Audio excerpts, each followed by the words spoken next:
ಆತ್ಮೀಯ ಸ್ನೇಹಿತರೆ, ಪೋಷಣೆ ಅನ್ನೋ ಭಾಗದಲ್ಲಿ ನಾವು ಹಿಂದಿನ ವಿಡಿಯೋದವರೆಗೆ ಕಾರ್ಬೋಹೈಡ್ರೇಟ್ಗಳು ಅಂದರೆ ಶರ್ಕರ ಪಿಷ್ಟಗಳು, ಫ್ಯಾಟ್ಸ್ ಅಂದರೆ ಕೊಬ್ಬು, ಹಾಗೂ ಈ ಸಸಾರಜನಕಗಳು ಪ್ರೋಟೀನ್ಗಳು ಅನ್ನುವಂಥ ಭಾಗಗಳನ್ನ ಅಭ್ಯಾಸ ಮಾಡಿದ್ವಿ. ವಿಶೇಷವಾಗಿ ಕನಿಷ್ಠ ಪ್ರಮಾಣದ ಆದರೆ ಗರಿಷ್ಠ ಮಹತ್ವ ಹೊಂದಿರುವ ಮತ್ತೊಂದು ಆಹಾರದ ಘಟಕಾಂಶ ಅನ್ನಾಂಗಗಳು ಅಥವಾ ವೈಟಮಿನ್ಸ್ ಅಂತ ಹೇಳ್ತೇವೆ. ಸ್ನೇಹಿತರೆ, ದೇಹದ ಈ ಶಾರೀರಿಕ ಪ್ರಕ್ರಿಯೆಗಳು ಜರುಗುವಾಗ ನಮ್ಮ ದೇಹದ ಪ್ರತಿಯೊಂದು ಅಂಗ ಸಮರ್ಪಕವಾಗಿ ಕಾರ್ಯನಿರ್ವಹಿಸಬೇಕು ಅಂದರೆ ಅದಕ್ಕೆ ಈ ಶಕ್ತಿಯ ಅಗತ್ಯವನ್ನು ಪೂರೈಸೋದ್ರ ಜೊತೆಗೆ ಆ ಅಂಗದ ಕಾರ್ಯನಿರ್ವಹಣೆಯನ್ನು ಸಮರ್ಪಕವಾಗಿ ಕಾಯ್ಕೊಳ್ಳಿಕ್ಕೆ ಕೆಲವು ವಿಶಿಷ್ಟ ಸಂಕೀರ್ಣ ಸಾವಯವ ರಾಸಾಯನಿಕ ವಸ್ತುಗಳು ಬೇಕಾಗ್ತವು. ಆ ವಸ್ತುಗಳನ್ನು ನಾವು ಅನ್ನಾಂಗಗಳು ಅಂತ ಕರಿತೀವಿ ಅಥವಾ ವೈಟಮಿನ್ಸ್ ಅಂತ ಹೇಳ್ತೀವಿ. ಈ ಅನ್ನಾಂಗಗಳನ್ನು ಸಂಶೋಧಿಸ್ತವ ಫಂಕ್ ಅಂತ ಹೇಳಿ. ಈ ಅನ್ನಾಂಗಗಳು ಇವುಗಳ ಒಂದು ಪಾತ್ರವನ್ನು ಸಂಶೋಧಿಸ್ತವ ಫಂಕ್ ಅಂತ. ಈ ವೈಟಮಿನ್ಸ್ ಅಥವಾ ಅನ್ನಾಂಗಗಳನ್ನು ಎರಡು ಗುಂಪಾಗಿ ನಾವು ತಗೊಳ್ತೀವಿ. ಈ ವಿಟಮಿನ್ಗಳನ್ನು ನಾವು ಎರಡು ಗುಂಪುಗಳಾಗಿ ತಗೋತೀವಿ. ಒಂದು ಕೊಬ್ಬಿನಲ್ಲಿ ಕರಗುವ ವಿಟಮಿನ್ಗಳು, ಕೊಬ್ಬಿನಾಮ್ಲದಲ್ಲಿ ಕರಗುವ ವಿಟಮಿನ್ಗಳು,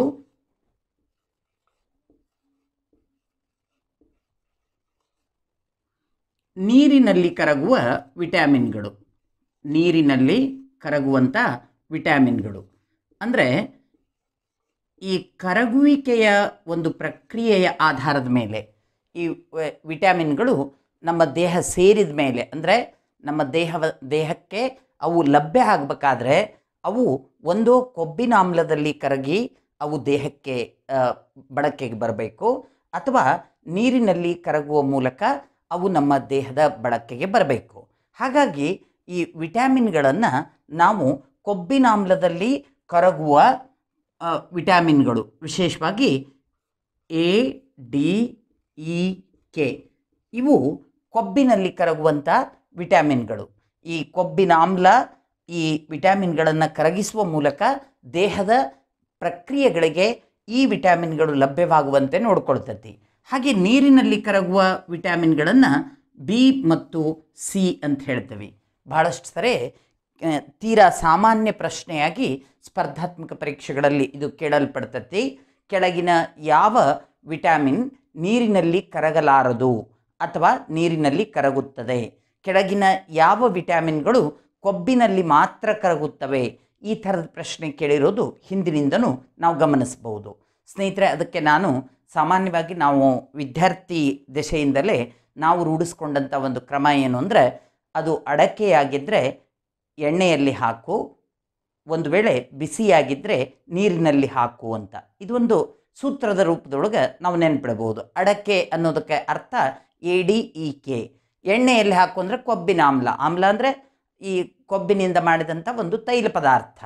ಸೊ ನೀರಿನಲ್ಲಿ ಕರಗುವಂಥ ವಿಟಮಿನ್ ಬಿ ಮತ್ತು ಸಿ. ಬಿಸಿಯಾಗಿದ್ದರೆ ನೀರಿನಲ್ಲಿ ಹಾಕು ಅಂದರೆ ಬಿ ಮತ್ತು ಸಿ ವಿಟಮಿನ್ಗಳು ನೀರಿನಲ್ಲಿ ಕರಗುತ್ತವು ಅನ್ನುವಂಥ ಅರ್ಥವನ್ನು ಕೊಡುವಂಥದ್ದು. ಸ್ನೇಹಿತರೆ, ಒಂದು ಜನರಲ್ ಡಿಸ್ಕಷನ್ನಾಗಿ ನಿಮಗೆ ಈ ವಿಟಮಿನ್ಗಳ ಒಂದು ಮಹತ್ವ ಹೇಳೋದಾದರೆ, ಪರೀಕ್ಷಾ ದೃಷ್ಟಿಯಿಂದ ವಿಟಮಿನ್ಗಳನ್ನು ಆಧರಿಸಿ ಪ್ರಶ್ನೆಗಳು ಸಾಮಾನ್ಯವಾಗಿ ಕೇಳಲ್ಪಡ್ತವು. ಅದು ಒಂದು ಪೊಲೀಸ್ ಕಾನ್ಸ್ಟೇಬಲ್ ಹುದ್ದೆಯ ಮಟ್ಟದ್ದಾಗಲಿ, SDA ಮಟ್ಟದ್ದಾಗಲಿ, UPSC ನಡೆಸುವಂಥ ಆಲ್ ಇಂಡಿಯಾ ಸಿವಿಲ್ ಸರ್ವಿಸ್ನ ಒಂದು ಪರೀಕ್ಷೆಗಳಾಗಲಿ, ವಿಟಮಿನ್ಗಳನ್ನೇ ಆಧರಿಸಿ ಪ್ರಶ್ನೆಗಳನ್ನು ಸಾಮಾನ್ಯವಾಗಿ ಕೇಳ್ತಾರೆ. ಈ ವಿಟಮಿನ್ಗಳನ್ನು ಸಂಶೋಧಿಸಿದವನು ಯಾರು ಅನ್ನುವಂಥ ಮಾತು ಕೇಳಿದಾಗ ಫಂಕ್ ಅನ್ನುವಂಥ ಉತ್ತರ ನೀವು ಕೊಡಬೇಕಾಗ್ತದೆ. ಯಾವುದೇ ವಿಟಮಿನ್ಗಳನ್ನು ನಾವು ಎರಡು ರೀತಿ ವಿಭಾಗಿಸ್ತೀವಿ. ಅವು ಒಂದು ಯಾವುದರಲ್ಲಿ ಕರಗುತ್ತವವು ಅನ್ನೋದರ ಪ್ರಧಾನ ಕಾರಣದ ಆಧಾರದ ಮೇಲೆ. ಕೊಬ್ಬಿನಲ್ಲಿ ಕರಗುವಂಥವು ADEK ಅಂತ ತಗೋಬೇಕು, ನೀರಿನಲ್ಲಿ ಕರಗುವಂಥ ವಿಟಮಿನ್ಗಳನ್ನು BC ಅಂತ ತಗೋಬೇಕು. ಹೀಗೆ ವಿಟಮಿನ್ಗಳ ಆಧಾರಿತ ಇನ್ನಿತರ ಪ್ರಶ್ನೆಗಳೇನು? ಇಲ್ಲಿ ಪ್ರತಿಯೊಂದು ವಿಟಮಿನ್ನಿನ ವೈಜ್ಞಾನಿಕ ಹೆಸರನ್ನು ಅವರು ಕೇಳಬಹುದು. ಆಗ ನಾವು ಉದಾಹರಣೆಗೆ ವಿಟಮಿನ್ ಎ ಅಂದ ಕೂಡಲೇ ನಾವು ಆಟೋಮೆಟಿಕಲಿ ಅದು ರೆಟಿನಾಲ್ ಅಂತ ಒಂದು ವೈಜ್ಞಾನಿಕ ಹೆಸರೈತೆ ಅದಕ್ಕೆ. ಹಂಗಾರೆ ನಾವು ವಿಟಮಿನ್ ಡಿ ಅಂದ ಕೂಡಲೇ ಅದಕ್ಕೆ ಕ್ಯಾಲ್ಸಿಫೆರಾಲ್ ಅನ್ನುವಂಥ ಹೆಸರೈತಿ. ಹೀಗೆ ವಿಟಮಿನ್ ಇ ಅಂದ ಕೂಡಲೇ ಟೋಕೋಫೆರಾಲ್ ಅಂತ ಹೆಸರೈತಿ. ಹಿಂಗೆ ವೈಜ್ಞಾನಿಕ ಹೆಸರುಗಳನ್ನು ಕೇಳ್ತಾರೆ. ನಿಮಗೆ ಹಿಂದಿನ ಪ್ರಶ್ನೆ ಪತ್ರಿಕೆಯನ್ನು ವಿಶ್ಲೇಷಣೆ ಮಾಡಿದಾಗ ನಿಮಗೆ ಅರ್ಥ ಆಗಿರ್ತೈತಿ. UPSCಯಲ್ಲಿ 2 ಬಾರಿ ಒಂದು ಕಡೆ ವೈಜ್ಞಾನಿಕ ಹೆಸರು, ಇನ್ನೊಂದು ಕಡೆ ಕಾಮನ್ ನೇಮ್. ಅಂದರೆ vitamin A, vitamin B, vitamin C, vitamin D, vitamin E ಇವು ಕಾಮನ್ ನೇಮ್. ಹಾಗೆ ವೈಜ್ಞಾನಿಕವಾಗಿ ರೆಟಿನಾಲ್ ಅಥವಾ ನೀವು ಕ್ಯಾಲ್ಸಿಫೆರಾಲ್ ಅಥವಾ ಟೋಕೋಫೆರಾಲ್ ಅಥವಾ ಪೈಲೋಕ್ವಿನಾನ್ ಇವೆಲ್ಲ ವೈಜ್ಞಾನಿಕ ಹೆಸರುಗಳು. ಇವನ್ನ ಮ್ಯಾಚ್ ದ ಫಾಲೋವಿಂಗ್ ಅನ್ನೋ ಅರ್ಥದೊಳಗೆ UPSC ಮಟ್ಟದೊಳಗೆ ಪ್ರಶ್ನೆಗಳನ್ನು ಕೇಳಿದ್ದು ಇದೆ. ಇದರ ಆಚೆ ಈ ಒಂದೊಂದು ವಿಟಮಿನನ್ನು ಪಡಿಬೇಕಾದ್ರೆ ಅದರ ಮೂಲ ಯಾವುದು? It's a common sense. ಈಗ ವಿಟಮಿನ್ ಎ ಬೇಕು, ಅದೇನು ಮಾರ್ಕೆಟ್ನಾಗ ಅಂದ್ರೆ ಹೋಗಿ ಹಿಂಗೆ ವಿಟಮಿನ್ ಎನ ತೊಗೊಂಡು ತಿನ್ನುವಂಥದ್ದಲ್ಲ. ನಾವು ಕ್ಯಾರೆಟ್ ತಿನ್ನೋ ಮೂಲಕ ವಿಟಮಿನ್ ಎನ ಪಡ್ಕೋಬೋದು, ಗ್ರೀನ್ ವೆಜಿಟೇಬಲ್ಸ್ ತಿನ್ನೋ ಮೂಲಕ ವಿಟಮಿನ್ ಎನ ಪಡ್ಕೋಬೋದು. ಹಂಗಾರೆ ಎಲ್ಲಿ ಸಿಗುತ್ತೆ ಅದು ಕಾಮನ್ ಸೆನ್ಸ್. ಯಾರಿಗಾದರೂ ಇಂಥ ಒಂದು ವಿಟಮಿನ್ನು ಇಂಥ ಪದಾರ್ಥದಲ್ಲಿ ಹೆಚ್ಚಾಗಿರುತ್ತೆ. ಈಗ ವಿಟಮಿನ್ ಸಿ, ಅದನ್ನೇನು ಮಾರ್ಕೆಟ್ನಾಗ ಹೋಗಿ ವಿಟಮಿನ್ ಸಿ ಅಂತ ಕೇಳೋಕ್ಕಾಗುತ್ತಾ? ಇಲ್ಲ. ಹುಳಿ ಪದಾರ್ಥದ ಹಣ್ಣುಗಳನ್ನು ತಿಂದಾಗ ವಿಟಮಿನ್ ಸಿ ತನ್ನಿಂದ ತಾನೇ ಸಿಗುತ್ತೆ. ಹಾಗೆ ನಾವು ಈ ವಿಟಮಿನ್ಗಳನ್ನು ಎಲ್ಲಿಯಿಂದ ಪಡೆಯೋದು ಅನ್ನೋದು ಪರೀಕ್ಷಾ ದೃಷ್ಟಿಯಿಂದ ತುಂಬ ಮುಖ್ಯ. ಇನ್ನು ಕೊನೆಯ ಅಂಶ ಏನು ಅಂದರೆ ವಿಟಮಿನ್ನಿನ ಕೊರತೆಯಿಂದಾಗುವ ನಮ್ಮ ಆರೋಗ್ಯದ ಸ್ಥಿತಿಗತಿಗಳ ಬಗ್ಗೆ ಪ್ರಶ್ನೆ ಕೇಳೋದು. ಭಾಳಷ್ಟು ಸರಿ ನೀವು MCQ ಮಾದರಿ ಒಳಗೆ ಪಾಠ ಕೇಳುವಾಗ ಸುಮ್ಮನೆ ಅದನ್ನ ಬಾಯ್ಪಟ್ಟು ಹೊಡೆದು ಬಿಟ್ಟಿರ್ತೀರಿ. ವಿಟಮಿನ್ ಎ ಇರುಳುಗುರುಡುತನ, vitamin B beri beri, vitamin C scurvy, vitamin D rickettsia, ಹಿಂಗೆ ನಾವು ಅವನ್ನ ಬಾಯ್ಪಾಟ್ ಕೂಡ ಮಾಡಿರ್ತೀವಿ. ಕಾರಣ ಇಷ್ಟೇ, ಒಂದು ನಿರ್ದಿಷ್ಟ ವಿಟಮಿನ್ನ ಕೊರತೆ ನಮ್ಮ ದೇಹದಲ್ಲಾದಾಗ ಸಂಬಂಧಿಸಿದ ಕೆಲವು ಪ್ರಕ್ರಿಯೆಗಳು ಅಥವಾ ಅಂಗಗಳ ಕಾರ್ಯನಿರ್ವಹಣೆ ಕುಂದು ಉಂಟಾಗಬಹುದು. ಹಾಗಾಗಿ ನಾವು ಈ ಎಲ್ಲ ನಿಟ್ಟಿನೊಳಗೆ ವಿಟಮಿನ್ಗಳನ್ನು ಚರ್ಚೆ ಮಾಡೋಣ. ಅದರಲ್ಲಿ ನಾನು ಮೊದಲನೇ ಭಾಗವಾಗಿ ವಿಟಮಿನ್ ಎಯನ್ನು ಚರ್ಚೆಗೆ ತಗೋತೀನಿ. ಸ್ನೇಹಿತರೆ, ಈ ವಿಟಮಿನ್ ಎ ಇದು ವೈಜ್ಞಾನಿಕವಾಗಿ ನಾವು ಅದನ್ನು ಕರೆಯೋದು ರೆಟಿನಾಲ್ ಅಂತ ಹೇಳಿ. ವಿಟಮಿನ್ ಎ ನಿಮಗೆಲ್ಲ ಕಾಮನ್ ಆಗಿ ಈಗಾಗಲೇ ಗೊತ್ತೈತಿ. ವಿಟಮಿನ್ ಎ ಕೊಬ್ಬಿನ ಆಮ್ಲದಲ್ಲಿ ಕರಗುವ ಒಂದು ವಿಟಮಿನ್. ಹಾಗಾಗಿ ನಾನು ಮೊದಲು ತಗೊಳ್ತಾ ಇರೋದು ಕೊಬ್ಬಿನಲ್ಲಿ ಕರಗುವಂಥ ವಿಟಮಿನ್ಗಳನ್ನೇ. ನಂತರ ನಾನು ನೀರಿನಲ್ಲಿ ಕರಗುವ ವಿಟಮಿನ್ಗಳಿಗೆ ಬರ್ತೀನಿ. ಈ vitamin A scientifically it is called as retinol. Basically ಈ ರೆಟಿನಾಲ್ ಅನ್ನುವಂಥ ರಾಸಾಯನಿಕದ ಒಂದು ಸಂಶ್ಲೇಷಣೆ ನಮ್ಮ ದೇಹದಲ್ಲಿ ನಡೆಯೋದು ಲಿವರ್ ಸೆಲ್ಸ್ ಅಂದರೆ ಯಕೃತ್ತಿನ ಜೀವಕೋಶಗಳಲ್ಲಿ ಈ ರೆಟಿನಾಲ್ ಅನ್ನುವಂಥ ವಸ್ತು ಸಂಶ್ಲೇಷಣೆಗೊಳಗಾಗ್ತತಿ. ಇದರ ಜೊತೆಗೆ ಇಂಟೆಸ್ಟೈನಲ್ ಮ್ಯೂಕಸ್ ಸೆಲ್ಸ್ ಅಂದರೆ ನಮ್ಮ ಕರುಳಿನಲ್ಲಿರ್ತಕ್ಕಂಥ ಒಳಗೋಡೆಯಲ್ಲಿರ್ತಕ್ಕಂಥ ಈ ಒಂದು ಮ್ಯೂಕಸ್ ಸೆಲ್ಸ್ಗಳಿಂದಲೂ ಈ ರೆಟಿನಾಲ್ ಅನ್ನುವಂಥ ರಾಸಾಯನಿಕ ಪದಾರ್ಥ ಇದು ಉತ್ಪತ್ತಿಯಾಗುತ್ತೆ ಅಥವಾ ಸಂಶ್ಲೇಷಣೆಗೊಳಗಾಗುತ್ತೆ. ಹಾಗಾದರೆ ಈ ರೆಟಿನಾಲ್ ಉತ್ಪತ್ತಿ ಆಗಬೇಕಾದ್ರೆ ಇದಕ್ಕೆ ಕಚ್ಚಾ ವಸ್ತುಗಳು ಬೇಕು. ಅಂದರೆ ವಿಟಮಿನ್ ಎದ ಮೂಲ ಯಾವುದು ಅಂತ ಪ್ರಶ್ನೆ ಕೇಳಿದಾಗ, ಎದರಿಂದ ನೀವು ವಿಟಮಿನ್ ಎಯನ್ನು ಪಡಿತೀರಿ ಅಂತ ಪ್ರಶ್ನೆ ಬಂದಾಗ ಸಾಮಾನ್ಯವಾಗಿ ಕ್ಯಾರೆಟ್, ಅಂದರೆ ನೀವು ಗಜ್ಜರಿ ಏನು ಹೇಳ್ತೀರಿ, ಇದು ವಿಟಮಿನ್ ಎ ಸಂಪದ್ಭರಿತವಾದಂಥ ಒಂದು ತರಕಾರಿ. ಅದರ ಜೊತೆಗೆ ಎಲ್ಲ ಹಸಿರು ತರಕಾರಿಗಳು ವಿಟಮಿನ್ ಎಯನ್ನು ಹೊಂದಿರುತ್ತವು. ಹಾಲು, ಮೀನಿನ ಯಕೃತ್ತಿನಿಂದ ಸಂಶ್ಲೇಷಿಸಿದ ತೈಲ, ಅಂದರೆ ಅದಕ್ಕೆ ಫಿಶ್ ಲಿವರ್ ಆಯಿಲ್ ಅಂತ ಕರಿತೀವಿ. ಕೆಲವೊಂದು ಸರಿ ಮಾರ್ಕೆಟಿಂಗ್ ನೇಮ್ನ ಕಾಡ್ ಲಿವರ್ ಆಯಿಲ್ ಅಂತಲೂ ಮಾರ್ತಾರೆ. ಸೊ ಈ ಎಲ್ಲ ಮೂಲಗಳಿಂದ ನೀವು ವಿಟಮಿನ್ ಎಯ ಮೂಲ ದ್ರವ್ಯವನ್ನು ಪಡಿಬಹುದು. ಹಾಗಾದರೆ ಈ ವಿಟಮಿನ್ ಎ ನಮಗೆ ಬೇಕು. The function of the vitamin A ಏನಿದೆ? ಮೊಟ್ಟ ಮೊದಲೇದು ಇಟ್ ಇಂಪ್ರೂವ್ಸ್ ಇಮ್ಯುನಿಟಿ. ನಮ್ಮ ರೋಗ ಪ್ರತಿರೋಧಕ ಶಕ್ತಿಯನ್ನು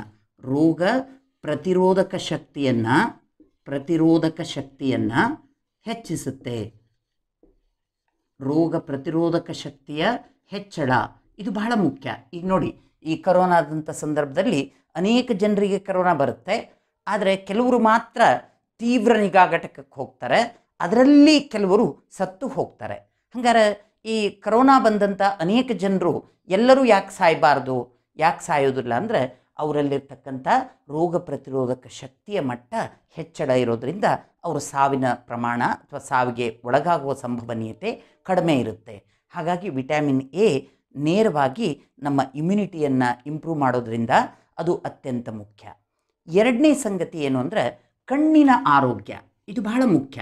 ಕಣ್ಣಿನ ಆರೋಗ್ಯ, ಈ ಕಣ್ಣಿನ ಕಾರ್ಯನಿರ್ವಹಣೆ ಆಗಬೇಕು ಅಂದರೆ, ಕಣ್ಣಿನ ಕಾರ್ಯನಿರ್ವಹಣೆ ಸರಿಯಾಗಿರಬೇಕು ಅಂದರೆ, ಕಣ್ಣಿನ ಆರೋಗ್ಯ ಉತ್ತಮವಾಗಿರಬೇಕು ಅಂದರೆ ವಿಟಮಿನ್ ಎ ಅತ್ಯಗತ್ಯವಾಗಿ ಬೇಕು. ಸ್ನೇಹಿತರೆ, ಈ ರೆಟಿನಾಲ್ ರೊಡಾಪ್ಸಿನ್ ನಂತಹ ಐಡಾಪ್ಸಿನ್ನಂತಹ ಈ ವರ್ಣಕ ದ್ರವ್ಯಗಳನ್ನು ಉತ್ಪತ್ತಿ ಮಾಡಲಿಕ್ಕೆ ಇದು ಮೂಲ ವಸ್ತುವಾಗಿ ಬಳಕೆ ಆಗ್ತದೆ.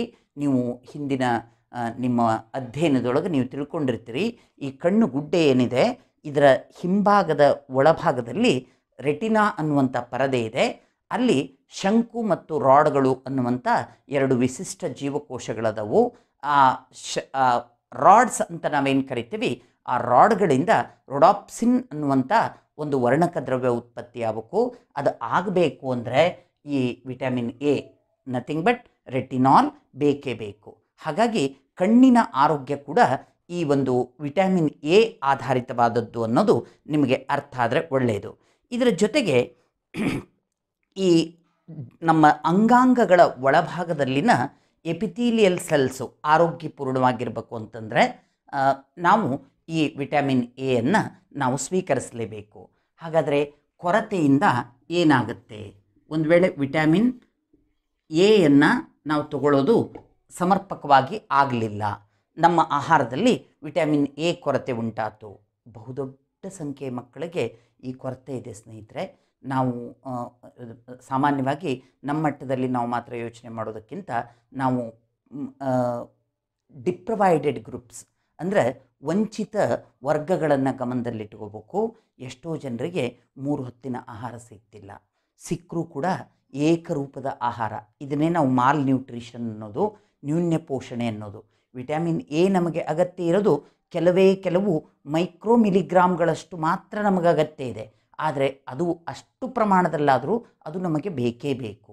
ಎಷ್ಟೋ ಈ ಗುಡ್ಡಗಾಡು ಜನಾಂಗದಲ್ಲಿ ಅತ್ಯಂತ ಬಡತನ ರೇಖೆಗಿಂತ ಕೆಳಮಟ್ಟದಲ್ಲಿ ಜೀವಿಸುವಂಥವರಲ್ಲಿ ಹಾಲಿನ ಬಳಕೆ ಇಲ್ಲ, ಹಸಿರು ತರಕಾರಿಗಳನ್ನು ಅದು ತಾಜಾ ತರಕಾರಿಗಳನ್ನು ತಿನ್ನೋ ಶಕ್ತಿ ಇಲ್ಲ, ಅಂದರೆ ಅವರಿಗೆ ಅದನ್ನು ಕೊಂಡುಕೊಳ್ಳುವಂಥ ಅನುಕೂಲತೆಗಳಿಲ್ಲ. ಎಷ್ಟೋ ಜನರು ಈ ಫಿಶನ್ನು ಅಂದರೆ ಮೀನಿನ ಆ ಒಂದು ಯಕೃತ್ತಿನ ತೈಲವನ್ನು ಪಡೆಯುವಂಥ ಅವಕಾಶಗಳಿಲ್ಲ. ಹಾಗಾಗಿ ಈ ಕೊರತೆ ನಮ್ಮಲ್ಲಿ ತುಂಬ ಗಂಭೀರವಾದಂಥ ಕೊರತೆ. ಯಾಕೆ ಈ ಕೊರತೆ ಗಂಭೀರ ಅಂದರೆ ಇದು ಇರುಳು ಗುರುಡುತನಕ್ಕೆ ಕಾರಣ ಆಗೋದು. ಇರುಳು ಗುರುಡುತನ,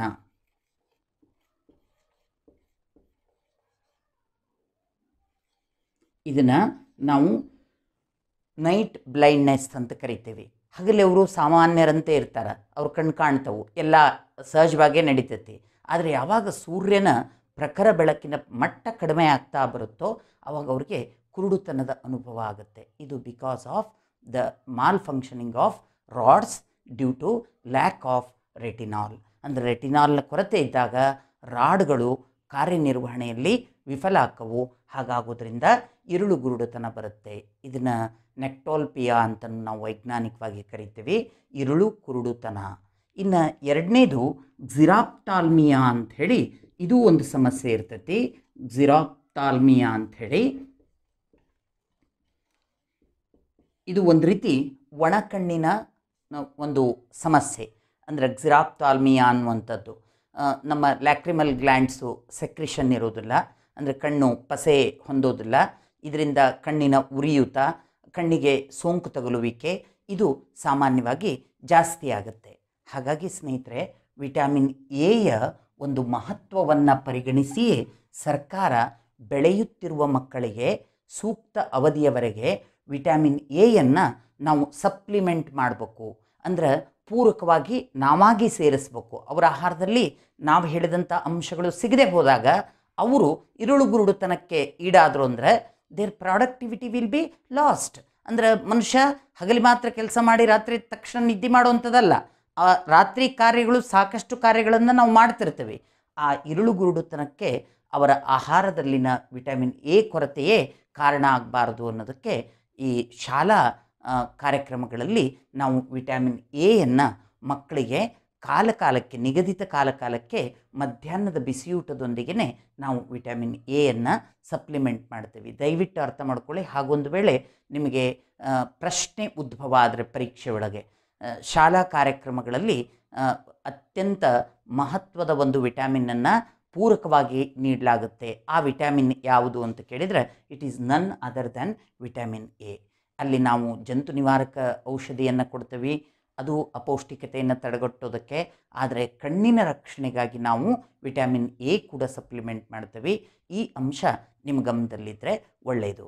ಸ್ನೇಹಿತರೆ, ವಿಟಮಿನ್ ಎ ಅದರ ಮಹತ್ವ, ಅದರಿಂದ ಆಗಬಹುದಾದ ಕೊರತೆಯಿಂದ ಆಗಬಹುದಾದ ಸಮಸ್ಯೆಗಳನ್ನು ನೀವು ಅರ್ಥ ಮಾಡಿಕೊಂಡ್ರಿ. ಪರೀಕ್ಷಾ ದೃಷ್ಟಿಯಿಂದ ನೀವು ಈ ಪ್ರತಿಯೊಂದು ಅಂಶವನ್ನು ಗಮನದಲ್ಲಿಡೋದು ತುಂಬ ಮುಖ್ಯ. ಕೊಬ್ಬಿನಲ್ಲಿ ಕರಗುವಂಥ ಮತ್ತೊಂದು ವಿಟಮಿನ್ ಡಿ, ವಿಟಮಿನ್ ಡಿ, ಅನ್ನಾಂಗ ಡಿ. ಇದನ್ನು ಸನ್ಶೈನ್ ವಿಟಮಿನ್ ಅಂತ ಕರೀತಾರೆ. ಸನ್ಶೈನ್ ವಿಟಮಿನ್ ಅಂತ ಹೇಳಿ, ಸನ್ಶೈನ್ ವಿಟಮಿನ್ ಅಂತ. ಇದಕ್ಕೆ ಹೀಗೆ ಕರೀಲಿಕ್ಕೆ ಅದರದ್ದೇ ಆದಂಥ ಕಾರಣ ಇದೆ. ಹಾಗಾಗಿನೇ ನಿಮಗೆ ಪರೀಕ್ಷೆಯಲ್ಲಿ ಕೆಲವೊಮ್ಮೆ ಸನ್ಶೈನ್ ವಿಟಮಿನ್ ಎಂದು ಕೆಳಗಿನ ಯಾವ ವಿಟಮಿನನ್ನು ಪರಿಗಣಿಸಲಾಗುತ್ತದೆ ಅಥವಾ ಕರೆಯಲಾಗುತ್ತದೆ ಅಂತ ಪ್ರಶ್ನೆಯೂ ಸಾಮಾನ್ಯವಾಗಿ ನಿಮಗೆ ಕೇಳಬಹುದು. ಇದಕ್ಕಿರುವಂಥ ವೈಜ್ಞಾನಿಕ ಕಾರಣ ಏನು ಅಂದರೆ, ನಮ್ಮ ಚರ್ಮದ ಜೀವಕೋಶಗಳಲ್ಲಿ ಈ ಒಂದು ವಿಟಮಿನ್ ಸಂಶ್ಲೇಷಣೆ ಆಗುತ್ತೆ. ಆದರೆ ಆ ವಿಟಮಿನ್ ಸಂಶ್ಲೇಷಣೆ ಆಗಬೇಕಾದ್ರೆ ಸೂರ್ಯನ ಬೆಳಕು ಪ್ರಮುಖ.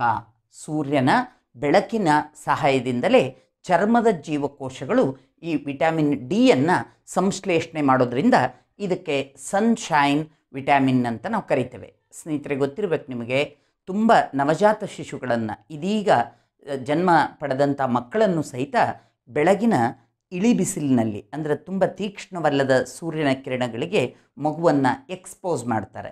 ಕಾರಣ ಏನು ಅಂದರೆ, ಮಗು ತಾಯಿ ಗರ್ಭದಲ್ಲಿದ್ದಾಗ ಅದು ಸೂರ್ಯನ ಬೆಳಕಿಗೆ ಒಳಗಾಗೋ ಸಾಧ್ಯತೆ ಇರೋದಿಲ್ಲ. ಅದರ ಬದಲಾಗಿ ಅದು ಹುಟ್ಟಿದ ತಕ್ಷಣದಿಂದ ಅದು ಸೂರ್ಯನ ಬೆಳಕಿಗೆ ಅದು ಎಕ್ಸ್ಪೋಸ್ ಆದಾಗ ಆಟೋಮೆಟಿಕಲಿ ಅದರ ಚರ್ಮದ ಜೀವಕೋಶಗಳಲ್ಲಿ ವಿಟಮಿನ್ ಡಿ ಸಂಶ್ಲೇಷಣೆ ಆರಂಭ ಆಗಲಿ ಅಂತ. ಬಹಳಷ್ಟು ಸರಿ ನಾವು ಎಂದೂ ಸೂರ್ಯನ ಬೆಳಕಿಗೆ ಹೋಗದೇ ಇರೋರು, ಸೌಂದರ್ಯ ಪ್ರಜ್ಞೆ ಅಧಿಕವಾಗಿರೋರು, ನಾವು ಬಿಸಿಲಿನೊಳಗೆ ಹೋದರೆ ನಮಗೆ ಚರ್ಮ ಕಪ್ಪಾಗುತ್ತೆ ಅಂತ ಯೋಚನೆ ಮಾಡ್ತಾರೆ. ಆದರೆ ಚರ್ಮ ಕಪ್ಪಾಗೋದು ಅದು ಒಂದು ತಾತ್ಕಾಲಿಕ ಒಂದು ಪರಿಣಾಮ ಅಷ್ಟೇ. ಆದರೆ ವಿಟಮಿನ್ ಡಿ ಸಂಶ್ಲೇಷಣೆ ಆಗಬೇಕು ಅಂದರೆ ನಾವು ಸೂರ್ಯನ ಬೆಳಕಿಗೆ ನಮ್ಮನ್ನು ನಾವು ತೆರೆದಿಟ್ಕೊಳ್ಳುವಂಥ ಅಗತ್ಯ ತುಂಬ ಇದೆ. ಹಾಗಾದರೆ ವಿಟಮಿನ್ ಡಿಯನ್ನು ನಾವು ವೈಜ್ಞಾನಿಕವಾಗಿ ಹೇಗೆ ಕರೆಯೋದು? ವಿಶೇಷವಾಗಿ ಇದಕ್ಕೆ ಅರ್ಗೋಕ್ಯಾಲ್ಸಿಫೆರಾಲ್ ಅನ್ನುವಂಥ ಒಂದು ಹೆಸರಿದೆ. ಚೋಲೆ ಕ್ಯಾಲ್ಸಿಫೆರಾಲ್ ಅಂತ ಇನ್ನೊಂದು ವೈಜ್ಞಾನಿಕ ಹೆಸರಿದೆ. ಆದರೆ ಇವೆರಡನ್ನು ಬಳಸೋದು ಕಡಿಮೆ. As a common name calciferol ಅಂತ ನಾವಿದನ್ನು ಬಳಸ್ತೀವಿ. ನೀವು ಇವೆರಡೂ ಗೊತ್ತಿರಬೇಕು. ಹಾಗಂತ ಈ ಪರೀಕ್ಷಾ ದೃಷ್ಟಿ ಬಂದಾಗ ಕ್ಯಾಲ್ಸಿಫೆರಾಲ್ ಅನ್ನುವಂಥ ಒಂದು ವೈಜ್ಞಾನಿಕ ಪದವನ್ನು ನೀವು ಸದಾ ನೆನಪಿನಲ್ಲಿ ಇಟ್ಕೊಳ್ಬೇಕು. ಹಾಗಂದರೆ ಈ ಒಂದು ವಿಟಮಿನ್ ಡಿ ಸಂಶ್ಲೇಷಣೆ ಎಲ್ಲಾಗುತ್ತೆ ಅನ್ನೋದನ್ನ ನಾನೀಗಾಗಲೇ ಹೇಳಿದೆ. ಚರ್ಮದ ಜೀವಕೋಶಗಳಲ್ಲಿ ಸೂರ್ಯನ ಕಿರಣಗಳ ಸಹಾಯದಿಂದ ಈ ಕ್ಯಾಲ್ಸಿಫೆರಾಲ್ ಅನ್ನುವಂಥ ರಾಸಾಯನಿಕ ಸೃಷ್ಟಿಯಾಗುತ್ತೆ, ಅಂದರೆ ಸಂಶ್ಲೇಷಣೆ ಆಗುತ್ತೆ. ಅದು ವಿಟಮಿನ್ ಡಿ ಅಂತ ನಾವು ಕರಿತೇವೆ. ಸ್ನೇಹಿತರೆ, ಈ ವಿಟಮಿನ್ ಡಿ ನಮಗೆ ಯಥೇಚ್ಛವಾಗಿ ಲಭ್ಯ ಆಗಬೇಕು ಅನ್ನೋದಾದರೆ ನಾವು ಏನನ್ನು ತಿನ್ನಬೇಕು? ವೆರಿ ಕಾಮನ್, ಈ fish liver oil is rich in vitamin D. ಹಾಗಾಗಿ ನೀವು ಮೀನು ತಿನ್ನುವಂಥವರಾಗಿದ್ದರೆ ಮೀನು ಉತ್ತಮವಾದಂಥ ಒಂದು ಮೂಲ. ಇದರ ಜೊತೆಗೆ ನೀವು ಹಾಲಿನ ಪದಾರ್ಥಗಳನ್ನು ಬಳಸೋದು ಕೂಡ ಒಂದು ಉತ್ತಮವಾದಂಥ ಕ್ರಮವೇ. ಇದರಲ್ಲಿ ಮುಖ್ಯವಾಗಿ ಎಗ್ ಯೋಕ್ ಅಂದರೆ ಮೊಟ್ಟೆಯಲ್ಲಿಯ ಹಳದಿ ಭಾಗ ಏನು ಸಿಗುತ್ತೆ, ಆ ಮೊಟ್ಟೆಯಲ್ಲಿಯ ಹಳದಿ ಭಾಗ ಈ ವಿಟಮಿನ್ ಡಿ ಒಂದು ಪ್ರಮಾಣವನ್ನು ಹೆಚ್ಚಾಗಿ ಹೊಂದಿರುತ್ತೆ. ಸ್ನೇಹಿತರೆ, ಈ ವಿಟಮಿನ್ ಡಿ ನಮಗೆ ಯಾಕೆ ಬೇಕು? ಅಕಸ್ಮಾತ್ ಅದು ನಮ್ಮಲ್ಲಿ ಕೊರತೆ ಆದರೆ ಏನಾಗಬಹುದು? ಈ ವಿಟಮಿನ್ ಡಿಯ ಕೊರತೆ ಅದರದ್ದೇ ಆದಂತಹ ಪರಿಣಾಮಗಳನ್ನು ಹೊಂದೈತಿ. ಅಂದರೆ ವಿಶೇಷವಾಗಿ ಇದರ ಹಿನ್ನೆಲೆ ನಿಮಗೆ ಅರ್ಥ ಆಗಬೇಕು ಅಂದರೆ, ವಿಟಮಿನ್ ಡಿ ನಮ್ಮ ದೇಹದಲ್ಲಿರೋದ್ರಿಂದ ಕ್ಯಾಲ್ಶಿಯಂನ ಅಂಶವನ್ನು ಮತ್ತು ಫಾಸ್ಫರಸ್ನ ಅಂಶವನ್ನು ದೇಹ ಬಳಸ್ಕೊಳ್ಳಿಕ್ಕೆ ಸಹಾಯ ಮಾಡುವಂಥದ್ದೇ ವಿಟಮಿನ್ ಡಿ. ಅಂದರೆ ನಾವು ನಿತ್ಯ ತಿನ್ನುವ ಆಹಾರದಲ್ಲಿ ಕ್ಯಾಲ್ಶಿಯಂ ಇರುತ್ತೆ, ಆದರೆ ಆ ಕ್ಯಾಲ್ಶಿಯಂನ ಅಬ್ಸಾರ್ಬ್ ಮಾಡಿ ನಮ್ಮ ದೇಹ ಅದನ್ನು ಬಳಸ್ಕೊಳ್ಳಿಕ್ಕೆ ನೆರವು ನೀಡುವಂಥದ್ದು ವಿಟಮಿನ್ ಡಿ. ಈ ಕಾರಣಕ್ಕೇ ನಾವೇನು ಹೇಳ್ತೀವಿ, ನಮ್ಮ ಮೂಳೆಗಳ ಆರೋಗ್ಯ ಸರಿಯಾಗಿರಬೇಕಾದ್ರೆ ಕ್ಯಾಲ್ಶಿಯಂನ ಜೊತೆಗೆ ವಿಟಮಿನ್ ಡಿ ಕೂಡ ಇರಬೇಕು ಅಂತ ಹೇಳ್ತೀವಿ. ವಿಟಮಿನ್ ಡಿ ಕೊರತೆ ಉಂಟಾದರೆ ರಿಕೆಟ್ಸಿಯಾ ಅಂತ ಒಂದು ಸಮಸ್ಯೆ ಉಂಟಾಕತಿ. ವಿಶೇಷವಾಗಿ ಮೂಳೆಗಳ ಒಂದು ಬೆಳವಣಿಗೆಯ ಕ್ರಮ ಇಲ್ಲಿ ಕೊರತೆ ಉಂಟಾಗ್ತತಿ. ಜೊತೆಗೆ ಈ ತೀವ್ರತೆ ಇದ್ದಾಗ ಅಂದರೆ ನೀವು ವಿಟಮಿನ್ ಡಿ ಮತ್ತು ಕ್ಯಾಲ್ಶಿಯಂ ಎರಡರ ಕೊರತೆ ಉಂಟಾದಾಗ ಆಸ್ಟಿಯೋಮೆಲಾಸಿಯಾ ಅಂಥೇಳಿ ಆಸ್ಟಿಯೋಮೆಲಾಸಿಯಾ ಅಂಥೇಳಿ ಒಂದು ಸಮಸ್ಯೆ ಆಗುತ್ತೆ. ಅಂದರೆ ಮೂಳೆಗಳು ಮೃದುವಾಗ್ತಾ ಸಾಕ್ತವು. ಅನೇಕ ಸಾರಿ ಈ ವಿಟಮಿನ್ ಡಿ ಕೊರತೆಯಿಂದಾಗಿ ಜೊತೆಗೆ ಕ್ಯಾಲ್ಶಿಯಂನ ಕೊರತೆಯಿಂದಾಗಿ ಅನೇಕ ಜನ ಈ ಮೂಳೆ ಮುರಿತಕ್ಕೊಳಗಾಗುವ ಸಂಭವ ಮತ್ತು ಮೂಳೆ ಬಾಗುವ ಅಂಕುಡೊಂಕಾಗುವ ಸಂಭವ ಇದು ಜಾಸ್ತಿ ಇರುತ್ತೆ. ಇಲ್ಲಿ ನಿಮಗೆ ಸಂಬಂಧಿತವಾದ ಅಂಶ ಅನ್ನೋ ಕಾರಣಕ್ಕೆ ಮತ್ತೊಂದು ಮಾಹಿತಿ ಹೇಳೋದಾದರೆ, ಆಸ್ಟಿಯೋಪೊರಾಸಿಸ್ ಅನ್ನೋದು ಒಂದು ಸಮಸ್ಯೆನೇ. ಮೂಳೆ ಮತ್ತು ಹಲ್ಲಿಗೆ ಸಂಬಂಧಪಟ್ಟಂತೆ ಆ ಪದವನ್ನು ನಾವು ಬಳಸ್ತೀವಿ, ಆಸ್ಟಿಯೋಪೊರಾಸಿಸ್ ಅಂಥೇಳಿ. ಆದರೆ ಅದರ ಮೂಲ ಕಾರಣ ಹೆಚ್ಚಾಗಿ ನಾವು ಕುಡಿಯುವ ನೀರು, ತಿನ್ನುವ ಆಹಾರದಲ್ಲಿ ಫ್ಲೋರಿನ್ ಅಂಶ ಅಧಿಕವಾಗಿದ್ದರೆ ನಮ್ಮ ಮೂಳೆಗಳಲ್ಲಿರ್ತಕ್ಕಂಥ ಆ ಕ್ಯಾಲ್ಶಿಯಂನ ಅಂಶ ಕರಗ್ತಾ ಬಂದು ತೂತುಗಳು ಉಂಟಾಗ್ತವು. ಅದಕ್ಕವಾಗ ಅದನ್ನು ಆಸ್ಟಿಯೋಪೊರಾಸಿಸ್ ಅಂತ ಕರಿತೀವಿ. ಅದು ಫ್ಲೋರಿನ್ನಿಂದಾಗಿ ಆಗುವಂಥ ಒಂದು ಸಮಸ್ಯೆ. ಆದರೆ ನೇರವಾಗಿ ವಿಟಮಿನ್ ಡಿ ಕೊರತೆಯಿಂದ ಆಗಬಹುದಾದ ಸಮಸ್ಯೆಗಳನ್ನು ಪಟ್ಟಿ ಮಾಡೋದಾದರೆ ರಿಕೆಟ್ಸಿಯಾ ಮತ್ತು ಆಸ್ಟಿಯೋಮೆಲಾಸಿಯಾ ಇವುಗಳನ್ನು ನಾವು ಗಮನದಲ್ಲಿಟ್ಕೋಬೇಕು. ವಿಶೇಷವಾಗಿ ಇನ್ನೊಂದು ಪೂರಕ ಮಾಹಿತಿ ಪರೀಕ್ಷಾ ದೃಷ್ಟಿಯಿಂದ ನಿಮಗೆ ಗೊತ್ತಿರಲಿ, ಕ್ಯಾಲ್ಶಿಯಂ ಎಂಬ ಈ ಒಂದು ಖನಿಜವನ್ನು ನಮ್ಮ ದೇಹ ಹೊಂದಬೇಕು ನಿಜ, ಆದರೆ ಅದನ್ನು ನಿರ್ವಹಿಸಲಿಕ್ಕೆ ನಮ್ಮದೇ ಆದಂಥ ಒಂದು ವ್ಯವಸ್ಥೆ ಕೂಡ ಇದೆ. ಅದು ಈ ಪ್ಯಾರಾಥೈರಾಯ್ಡ್ ಗ್ರಂಥಿಗಳ ಕಾರ್ಯನಿರ್ವಹಣೆಯಿಂದ. ಹಾಗಾಗಿ ಅದನ್ನು ನಾವು ಕ್ಯಾಲ್ಶಿಯಂನ ಒಂದು ವಿಚಾರ ಬಂದಾಗ ದೇಹದಲ್ಲಿ ಸಮತೋಲನ ಕಾಪಾಡಬೇಕು ಅಂದರೆ ಕ್ಯಾಲ್ಶಿಯಂ ಅಗತ್ಯವಿದ್ದಷ್ಟನ್ನ ಅದು ನಿರ್ವಹಿಸಬೇಕು ಅಂತಂದರೆ ಪ್ಯಾರಾಥಾರ್ಮೋನ್ ಅನ್ನುವಂಥ ಹಾರ್ಮೋನಿನಿಂದ ಅದಾಗುತ್ತೆ.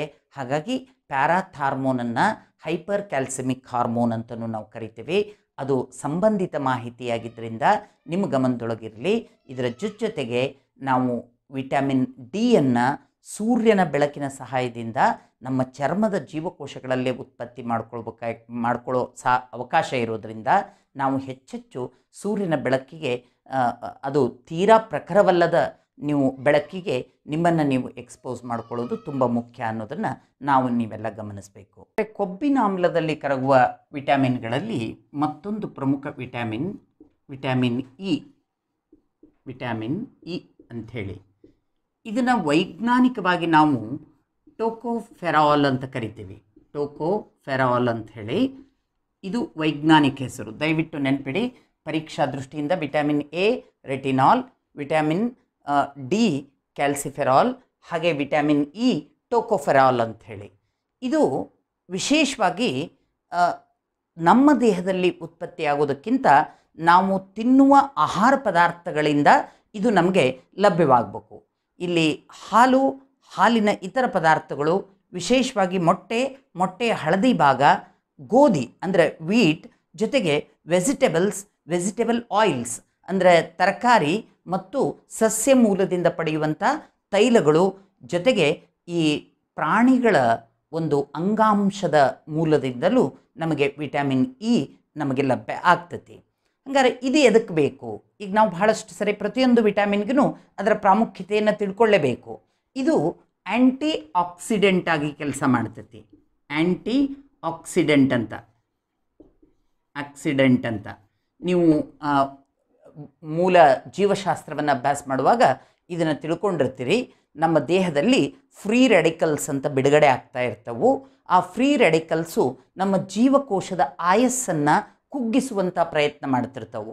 ವಿಶೇಷವಾಗಿ ವೃದ್ಧಾಪ್ಯ ಅನ್ನೋದು ಬರೋದು, ವೃದ್ಧಾಪ್ಯದ ಲಕ್ಷಣಗಳು ಬರೋದೇ ಈ ಫ್ರೀ ರೆಡಿಕಲ್ಸ್ನ ಕಾರಣದಿಂದ.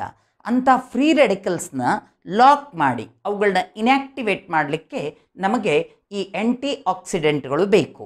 ವಿಶೇಷವಾಗಿ ವಿಟಮಿನ್ ಇ ನಮ್ಮ ಏಜ್ ಫ್ಯಾಕ್ಟರ್ನ ಅಂದರೆ ಏಜಿಂಗ್ನ ತಡೆಗಟ್ಟುವಂಥ ಕೆಲಸವನ್ನು ಮಾಡ್ತೈತಿ. ಇದಕ್ಕೆ ಕಾರಣವೂ ಇದೆ. ಚರ್ಮ, ಕೂದಲು, ವಿಶೇಷವಾಗಿ ಲೈಂಗಿಕ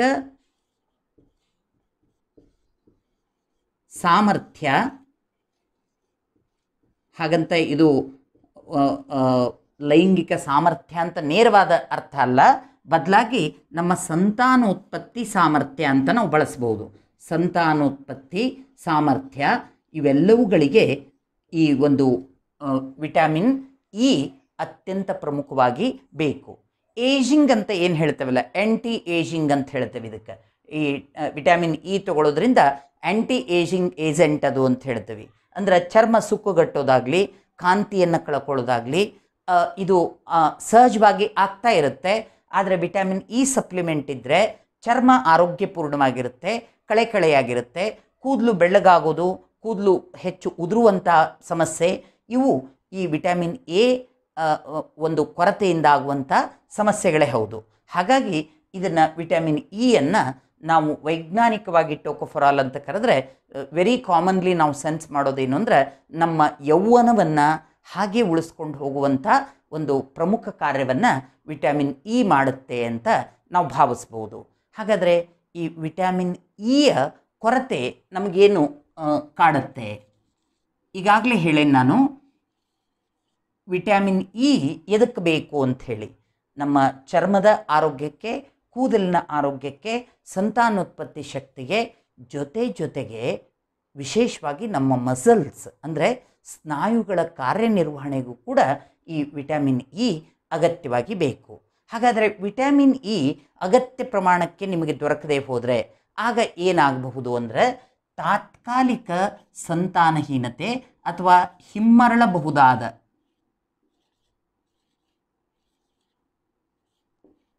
ಹಿಮ್ಮರಳುವ ಸಂತಾನಹೀನತೆ ಉಂಟಾಗಬಹುದು. ಅಂದರೆ ಈ ನಮ್ಮ ವೀರ್ಯಾಣು ಉತ್ಪತ್ತಿ ಪ್ರಕ್ರಿಯೆಗೆ ನಮ್ಮ ಒಂದು ಟೆಸ್ಟೀಸ್ ವೃಷಣಗಳು ಕಾರ್ಯನಿರ್ವಹಿಸಬೇಕಲ್ಲ, ಅಲ್ಲಿ ಸಾಮಾನ್ಯವಾಗಿ ಇಂಥ ವಿಟಮಿನ್ ಇ ಕೊರತೆ ಉಂಟಾದರೆ ಆ ಟ್ಯೂಬ್ಯೂಲ್ಸ್ ಏನಿರುತ್ತೆ ಅವುಗಳ ಒಂದು ಡಿಸ್ಟ್ರೋಪಿ ಅಂದರೆ ಅವು ಕ್ಷಯಿಸುವ ಮತ್ತು ಕೆಲವೊಮ್ಮೆ ಅಟ್ರೋಪಿ ಮುದುಡುವ ಸಾಧ್ಯತೆ ಇರೋದರಿಂದ ಅಲ್ಲಿ ಸಂತಾನಹೀನತೆ ಉಂಟಾಗಬಹುದು. ಆದರೆ ಇದಕ್ಕೆ ಹಿಮ್ಮರಳುವ ಅಂತ ಯಾಕೆ ಹೇಳ್ತೇವೆ ಅಂದರೆ ಇಟ್ ಈಸ್ ಅ ರಿವರ್ಸಿಬಲ್. ನೀವು ಒಂದು ವೇಳೆ ವಿಟಮಿನ್ ಇನ ಸಪ್ಲಿಮೆಂಟ್ ಮಾಡಿ ನಾವು ಪೂರಕ ಔಷಧಿಗಳನ್ನ ಕೊಟ್ಟರೆ ಮತ್ತೆ ಅವನಲ್ಲಿ ಸಂತಾನ ಶಕ್ತಿ ಬರುತ್ತೆ. ಆದರೂ ತಾತ್ಕಾಲಿಕವಾಗಿ ವಿಟಮಿನ್ ಇ ಕೊರತೆ ಸಂತಾನಹೀನತೆಯನ್ನು ಉಂಟು ಮಾಡಬಹುದು. ಹಾಗೆ ಮಹಿಳೆಯರಲ್ಲಿ ಈ ಓವ್ಯುಲೇಷನ್ ಅಂದರೆ ಅಂಡಾಣು ಉತ್ಪತ್ತಿ ಜೊತೆಗೆ ಪ್ರೆಗ್ನೆನ್ಸಿ ಮೇಂಟೆನೆನ್ಸ್ ಅಂದರೆ ಆಕೆ ಗರ್ಭವನ್ನು ನಿರ್ವಹಿಸುವ ಸಾಮರ್ಥ್ಯ, ಲ್ಯಾಕ್ಟೇಷನ್ ಅಂದರೆ ಎದೆಹಾಲನ್ನ ಉತ್ಪತ್ತಿ ಮಾಡುವಂಥ ಸಾಮರ್ಥ್ಯಕ್ಕೂ ಈ ವಿಟಮಿನ್ ಇ ಪ್ರಮುಖ ಕಾರಣ ಆಗೋದ್ರಿಂದ ವಿಟಮಿನ್ ಇ ಕೊರತೆ ಉಂಟಾದರೆ ಮಹಿಳೆಯಲ್ಲೂ ತಾತ್ಕಾಲಿಕ ಸಂತಾನಹೀನತೆ, ಆಕೆಯ ಒಂದು ಲ್ಯಾಕ್ಟೇಷನ್ ಅಂದರೆ ಈ ಹಾಲು ಉತ್ಪಾದಿಸುವಂಥ ಒಂದು ಶಕ್ತಿಯಲ್ಲಿ ಕೊರತೆಯನ್ನು ನಾವು ಕಾಣಬಹುದು. ಸ್ನೇಹಿತರೆ, ಇದರ ಜೊತೆಗೆ ನಮ್ಮ ಸ್ನಾಯುಗಳ ಆರೋಗ್ಯದ ಮೇಲೆ ಅದು ಪರಿಣಾಮ ಬೀರಬಹುದು. ಹಾಗೆ ಚರ್ಮ ಮತ್ತು ಕೂದಲಿನ ಆರೋಗ್ಯದ ಮೇಲೂ ಪರಿಣಾಮ ಬೀರಬಹುದು. ಕಬ್ಬಿನ ಆಮ್ಲದಲ್ಲಿ ಕರಗುವ ವಿಟಮಿನ್ಗಳಲ್ಲಿ ಕೊನೆಯದು ವಿಟಮಿನ್ ಕೆ ಅಂತ. ಇದನ್ನು ವೈಜ್ಞಾನಿಕವಾಗಿ ಪೀಲೋಕ್ವಿನೈನ್ ಅಂತ ಕರೀತಾರೆ.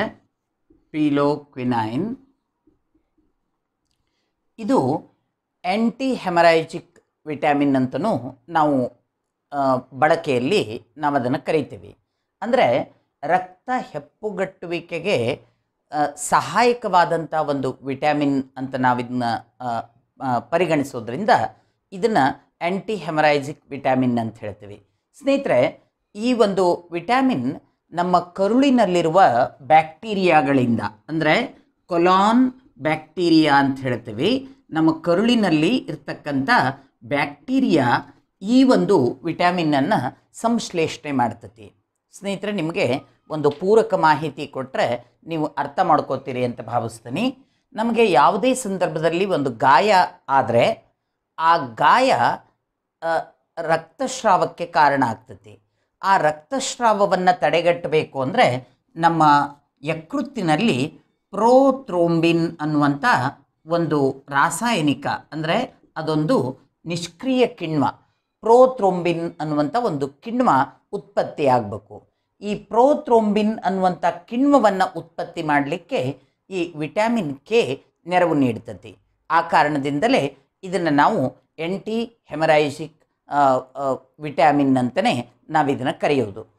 ಈ ಒಂದು ವಿಟಮಿನ್ ನಿಮಗೆ ಲಭ್ಯ ಆಗಬೇಕು ಅಂದರೆ ಹಸಿರು ತರಕಾರಿಗಳು, ಅದರಲ್ಲೂ ವಿಶೇಷವಾಗಿ ಲೆಗ್ಯೂಮ್ಸ್ ಅಂತ ಹೇಳ್ತೀವಿ, ಅಂದರೆ ಬೇರಿನಲ್ಲಿ ಗಂಟುಗಳುಳ್ಳಂಥ ಒಂದು ಸಸ್ಯ ದ್ವಿದಳ ಧಾನ್ಯಗಳು ಏನಿರ್ತವು, ವಿಶೇಷವಾಗಿ ಅಲಸಂದೆ, ಉದ್ದು, ಹೆಸರು ಇಂತಹ ಧಾನ್ಯಗಳಲ್ಲಿ ಈ ಒಂದು ವಿಟಮಿನ್ ಕೆ ಅವಶ್ಯಕತೆಗೆ ಈ ವಿಟಮಿನ್ ಕೆ ಪಡೆಯಲಿಕ್ಕೆ ಅವಶ್ಯಕವಾದ ಅಂಶಗಳು ನಮಗೆ ದೊರಕ್ತವು. ಒಂದು ವೇಳೆ ವಿಟಮಿನ್ ಕೆ ಕೊರತೆ ಉಂಟಾದರೆ ರಕ್ತ ಹೆಪ್ಪುಗಟ್ಟುವಿಕೆ ಅಸಾಧ್ಯ ಆಗುತ್ತೆ. ಆಗ ಅತಿಯಾದ ರಕ್ತಸ್ರಾವ ಆಗ್ಬೋದು. ನಮ್ಮ ದವಡೆಯಿಂದ, ನಮ್ಮ ಬಾಯಿಯ ಒಳ ಭಾಗದಿಂದ ಅಥವಾ ಗಾಯ ಆದಾಗ ರಕ್ತಸ್ರಾವ ಅಧಿಕವಾಗಬಹುದು, ಬೇಗ ಹೆಪ್ಪುಗಟ್ಟದೇ ಇರಬಹುದು. ಇದು ವಿಟಮಿನ್ ಕೆ ಅನ್ನುವಂಥ ಒಂದು ಪ್ರಮುಖ ಅಂಶ. ನೀರಿನಲ್ಲಿ ಕರಗುವ ವಿಟಮಿನ್ಗಳಲ್ಲಿ ವಿಟಮಿನ್ ಬಿ ಮತ್ತು ಸಿ ಎರಡು ವಿಟಮಿನ್ಗಳು. ಇಲ್ಲಿ ವಿಟಮಿನ್ ಬಿ ಅನ್ನುವಂಥದ್ದು ಒಂದು ವಿಟಮಿನ್ ಅಂತ ಹೇಳೋದಕ್ಕಿಂತ ಇದನ್ನು ಹಲವು ವಿಟಮಿನ್ಗಳಿಂದ ಕೂಡಿದ ಒಂದು ಸಂಕೀರ್ಣ ಅಂತ ಕರಿತೀವಿ. ಹಾಗಾಗಿ ಇದನ್ನು ಬಿ ಕಾಂಪ್ಲೆಕ್ಸ್ ಅಂತಲೇ ಪದ ಬಳಸ್ತೀವಿ. ಇಲ್ಲಿ ಸಾಮಾನ್ಯ ಸ್ಪರ್ಧಾತ್ಮಕ ಪರೀಕ್ಷೆಗಳು, ವಿಶೇಷವಾಗಿ ತಳಹಂತದ ಪರೀಕ್ಷೆಗಳಲ್ಲಿ ವಿಟಮಿನ್ ಬಿ ಯಾವ ಕಾಯಿಲೆಗೆ ಕಾರಣ ಅಥವಾ ವಿಟಮಿನ್ ಬಿಯ ಕೊರತೆ ಯಾವ ಕಾಯಿಲೆಯನ್ನು ಉಂಟು ಮಾಡುತ್ತದೆ, ಈ ಥರ ನೇರವಾದ ಪ್ರಶ್ನೆ ಬಂದಾಗ ನಾವು ಬೆರಿ ಅನ್ನೋ ಕಾಯಿಲೆನ ವಿಟಮಿನ್ ಬಿಗೆ ಜೋಡಿಸುವಂಥ ರೂಢಿ ನೀವು ಮಾಡ್ಕೊಂಡಿರ್ತೀರಿ. ಆದರೆ ಮೇಲ್ಮಟ್ಟದ ಪರೀಕ್ಷೆಗಳಿಗೆ ಹೋದಾಗ, UPSC ಅಂತಹ ಪರೀಕ್ಷೆಗಳಿಗೆ ಹೋದಾಗ ಈ ವಿಟಮಿನ್ ಬಿ ಕಾಂಪ್ಲೆಕ್ಸ್ನ ಒಂದೊಂದು ಭಾಗವನ್ನು ಪ್ರತ್ಯೇಕವಾಗಿ ಚರ್ಚೆಗೆ ತಗೊಳ್ಳುವಂಥ ಸಾಧ್ಯತೆ ಇದ್ದೇ ಇದೆ. ಅದರಲ್ಲಿ ವಿಶೇಷವಾಗಿ ವಿಟಮಿನ್ ಬಿ ಒನ್ ಇದು ವಿಟಮಿನ್ ಬಿ ಕಾಂಪ್ಲೆಕ್ಸ್ನ ಮೊದಲನೇ ಒಂದು ವಿಟಮಿನ್. ಇದನ್ನು ವೈಜ್ಞಾನಿಕವಾಗಿ ಥಯಾಮೈನ್ ಅಂತ ಕರಿತೀವಿ, ಥಯಾಮೈನ್ ಅಂತ ಹೇಳ್ತೀವಿ. ಇದು ವಿಶೇಷವಾಗಿ ಈ ಸಮುದ್ರದಿಂದ ಪಡೆಯುವಂಥ ಆಹಾರ, ಹಾಲು, ಈ ಇಡಿಯಾದ ಧಾನ್ಯಗಳು, ಈಸ್ಟ್, ಈ ಮಾಂಸಾಹಾರ, ಇದರಲ್ಲಿ ಈ ಥಯಾಮಿನ್ ಅನ್ನುವಂಥ ಅಂಶ ನಮಗೆ ಹೆಚ್ಚಾಗಿ ಸಿಗುತ್ತದೆ.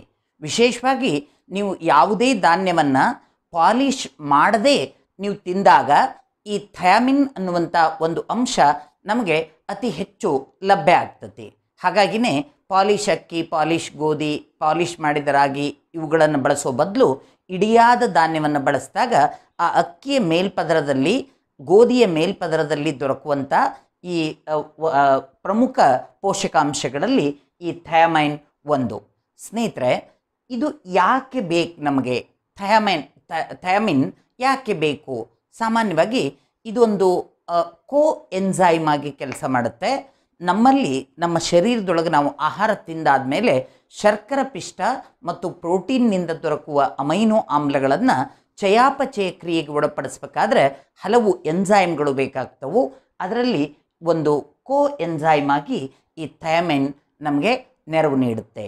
ಹಾಗಾದರೆ ಈ B1 ಅಥವಾ ಥಯಮಿನ್ ಕೊರತೆ ಉಂಟಾದರೆ, ಒಂದು ವೇಳೆ ನಮ್ಮ ಆಹಾರದೊಳಗೆ ಇದು ನಮಗೆ ಸಿಗದೇ ಹೋದರೆ ಏನಾಗಬಹುದು ಅಂತ ಕೇಳಿದರೆ ಬೆರಿ ಬೆರಿ ಅನ್ನುವಂಥ ಕಾಯಿಲೆ ಉಂಟಾಗ್ತದೆ. ಬೆರಿ ಇದು ಸಾಮಾನ್ಯವಾಗಿ ಇಡೀ ವಿಟಮಿನ್ ಬಿಗೆ ನೀವು ಇದನ್ನು ಹೋಲಿಸ್ತೀರಿ, ಆದರೆ ಇದು ವಿಟಮಿನ್ B1 ಒಂದು ಕೊರತೆಯಿಂದಾಗುವಂಥ ಕಾಯಿಲೆ. ಹಸಿವು ಕಡಿಮೆ ಆಗೋದು, ವ್ಯಕ್ತಿಯೊಳಗೆ ಮಾನಸಿಕವಾಗಿ ವ್ಯತ್ಯಾಸಗಳು ಉಂಟಾಗೋದು, ಆತನ ಒಂದು ತೂಕ ವ್ಯತ್ಯಾಸ ಆಗೋದು, ಇದು ಬೆರಿ ಕಾಯಿಲೆಯ ಕೆಲವು ಲಕ್ಷಣಗಳು. ವಿಶೇಷವಾಗಿ ಥಯಮೈನ್ ಕಡಿಮೆ ಆಗ್ತಾ ಬಂದರೆ ಮೆಂಟಲ್ ಡಿಸಾರ್ಡರ್ಸ್ ಅಂದರೆ ಮಾನಸಿಕ ಕಾಯಿಲೆಗಳು ಉಂಟಾಗ್ತವು. ಮಾನಸಿಕ ಕಾಯಿಲೆಗೆ ಇದು ಒಂದು ಕಾರಣವೂ ಆಗಬಹುದು. ಹಾಗಾಗಿ ವಿಟಮಿನ್ B1 ಅಥವಾ ಥಯಮೈನ್ ಅಂತ ಏನು ಕರಿತೀವಿ, ಇದು ನಮ್ಮ ಆಹಾರದಲ್ಲಿ ನಿತ್ಯ ನಮಗೆ 1.5 ಮಿಲಿಗ್ರಾಮ್ನಷ್ಟು 1.5 ಮಿಲಿಗ್ರಾಮ್ನಷ್ಟು ನಮಗೆ ಅತ್ಯಗತ್ಯವಾಗಿ ಬೇಕು. ವಿಟಮಿನ್ B2, ಈ ವಿಟಮಿನ್ಗಳ ಅಭ್ಯಾಸ ಮಾಡುವಾಗ ಇವುಗಳನ್ನು ಹೆಸರು ಬರೀಲಿಕ್ಕೆ ಅಥವಾ ಅವುಗಳಿಗೆ ಒಂದು ಸಂಕೇತ ಬರೀಲಿಕ್ಕೆ ಹಳೆಯ ಮತ್ತು ಹೊಸ ಪದ್ಧತಿಗಳು ಅದಾವು. ಹಳೆಯ ಪದ್ಧತಿಯಲ್ಲಿ ಇದನ್ನು ವಿಟಮಿನ್ G ಅಂತಲೂ ಗುರುತಿಸಿದ್ದಿದೆ. ಆದರೆ ಇದು ವಿಟಮಿನ್ B2. ಇದನ್ನು ವೈಜ್ಞಾನಿಕವಾಗಿ ರೈಬೋಫ್ಲೆವಿನ್ ಅಂತ ಕರಿತೀವಿ. ರೈಬೋಫ್ಲೆವಿನ್ ಅಂಥೇಳಿ. ಸ್ನೇಹಿತರೆ, ಇದು ವಿಟಮಿನ್ B ಕಾಂಪ್ಲೆಕ್ಸ್ನ ಅತ್ಯಂತ ಮುಖ್ಯವಾದಂತಹ ಒಂದು ವಿಟಮಿನ್ ಕೂಡ ಹೌದು. ವಿಶೇಷವಾಗಿ ಈ ಧಾನ್ಯಗಳು, ಚೀಸ್ ಅಂದರೆ ಬೆಣ್ಣೆ, ಈಸ್ಟ್ ಮತ್ತು ಮಾಂಸಾಹಾರದಲ್ಲಿ ಇದು ಹೆಚ್ಚಾಗಿ B2 ನಮಗೆ ದೊರಕ್ತದೆ. ಈ ವಿಶೇಷವಾಗಿ ವಿಟಮಿನ್ B2 3 ಪ್ರಮುಖ ಸಂಗತಿಗಳ ಆರೋಗ್ಯಕ್ಕೆ ತುಂಬ ಮುಖ್ಯ. ಒಂದು, ಚರ್ಮದ ಆರೋಗ್ಯ, ಬಾಯಿ ಆರೋಗ್ಯ ಅಂದರೆ ಬಾಯಿಯ ಆರೋಗ್ಯ, ಹಾಗೂ ಕಣ್ಣಿನ ಆರೋಗ್ಯ. ಈ ಅಂಶ, ಈ 3 ಅಂಗಗಳ ಒಂದು ಆರೋಗ್ಯದ ಒಂದು ಉತ್ತಮ ಸ್ಥಿತಿಗೆ ಈ B2 ಅತ್ಯವಶ್ಯವಾಗಿ ನಮಗೆ ಬೇಕು. ಒಂದು ವೇಳೆ ನಾವು ವಿಟಮಿನ್ B2ದ ಕೊರತೆಯಿಂದ ನಾವೇನಾದರೂ ಬಳಲ್ತಾ ಇದ್ದರೆ, ವಿಟಮಿನ್ B2ದ ಕೊರತೆಯಿಂದ ನಾವೇನಾದರೂ ಬಳಲ್ತಾ ಇದ್ದರೆ ನಮಗೆ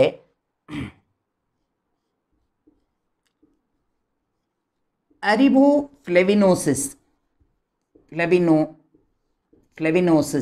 ಅನ್ನುವಂಥ ಒಂದು ಸಮಸ್ಯೆ ಎದುರಾಕತಿ. ಹಿಂಗಂದ್ರೇನು? ಅರಿಬೋಫ್ಲೆವಿನೋಸಿಸ್ ಅಂದ್ರೇನು ಅಂದರೆ ಬ್ಲರ್ಡ್ ವಿಷನ್ ಅಂತ ಹೇಳ್ತೀವಿ. ನಮ್ಮ ಕಣ್ಣು ದೃಷ್ಟಿ ಮಂದವಾದಂತೆ ಅನುಭವ ಆಗ್ತತಿ. ಇದರ ಜೊತೆಗೆ ನಮಗೆ ಈ ಕಾಯಿಲೆಯ ಒಂದು ಲಕ್ಷಣವಲ್ಲದೆ ಕೆಲವೊಮ್ಮೆ ಈ ಮೌತ್ ಅಲ್ಸರೇಷನ್ ಅಥವಾ ನೀವು ಇದನ್ನು ಚಿಲಾಸಿಸ್ ಅಂತ ಕರಿತೀವಿ ನಾವು, ಬಾಯಿ ಅಗ್ರ ಒಡೆಯೋದು ಅಂತ ಹೇಳ್ತಿರ್ತೀವಿ. ಅಂದರೆ ಈ ತುಟಿಯ ಅಂಚಿಗೆ ಎರಡೂ ಕಡೆ ಚರ್ಮ ಸೀಳಿದಂತೆ ಆಗೋದು, ತೀವ್ರವಾದ ಉರಿಯೂತ ಉಂಟಾಗೋದು ಆಗಬಹುದು. ಇದನ್ನು ಚಿಲಾಸಿಸ್ ಅಂತಲೂ ವೈಜ್ಞಾನಿಕವಾಗಿ ಕರೀತಾರೆ. ಇಂಥ ಒಂದು ಈ ಚಿಲಾಸಿಸ್ ಕೂಡ ಈ ವಿಟಮಿನ್ B2ದ ಕೊರತೆಯಿಂದ ಆಗುವಂಥದ್ದು. ಅಷ್ಟೇ ಅಲ್ಲ ಸ್ನೇಹಿತರೆ, ಈ ವಿಟಮಿನ್ B2 ನಮ್ಮ ಶರ್ಕರ ಪಿಷ್ಟ ಮತ್ತು ಅಮೈನೋ ಆಮ್ಲಗಳ ಒಂದು ಚಯಾಪಚಯ ಕ್ರಿಯೆಯಲ್ಲಿ ಅತ್ಯಂತ ಮಹತ್ವದ ಪಾತ್ರವನ್ನು ವಹಿಸ್ತದೆ. ಇದಲ್ಲದೆ ನಮ್ಮ ಚರ್ಮದ ಆರೋಗ್ಯ, ವಿಶೇಷವಾಗಿ ಡರ್ಮೆಟೈಟಿಸ್ನಂತಹ ಸಮಸ್ಯೆ ಬಂದಾಗ ವಿಟಮಿನ್ B2ದ ಕೊರತೆ ಅಂತಲೂ ನಾವು ಅದನ್ನು ಗುರುತಿಸ್ತೀವಿ. ಹಾಗಾಗಿ ವಿಟಮಿನ್ B2 ನಮ್ಮ ಆರೋಗ್ಯದ ದೃಷ್ಟಿಯಿಂದ ಅತ್ಯಂತ ಮುಖ್ಯವಾದದ್ದು. ವಿಟಮಿನ್ B3 ಇದನ್ನು ಹಳೆ ಪದ್ಧತಿಯೊಳಗೆ ಕೆಲವೊಮ್ಮೆ B4 ಅಂತ ರೆಫರ್ ಮಾಡಿದ್ದು ಇದೆ, ಅಥವಾ ಇದನ್ನು PP3 ಅಂತಲೂ ಹಿಂದೆ ಬಳಸ್ತಾ ಇದ್ದರು. ಈ ವಿಟಮಿನ್ B3 ವೈಜ್ಞಾನಿಕವಾಗಿ ಇದು ನಿಕೋಟೋನಿಕ್ ಆ್ಯಸಿಡ್ ಅಂತ ಹೇಳ್ತೀವಿ, ಅಥವಾ ನಿಯಾಸಿನ್ ಅಂತಲೂ ಬಳಸ್ತೀವಿ. ನಿಕೋಟೋನಿಕ್ ಆ್ಯಸಿಡ್ ನಿಕೋಟೋನಿಕ್ ಆಸಿಡ್ ಅಥವಾ ನಿಯಾಸಿನ್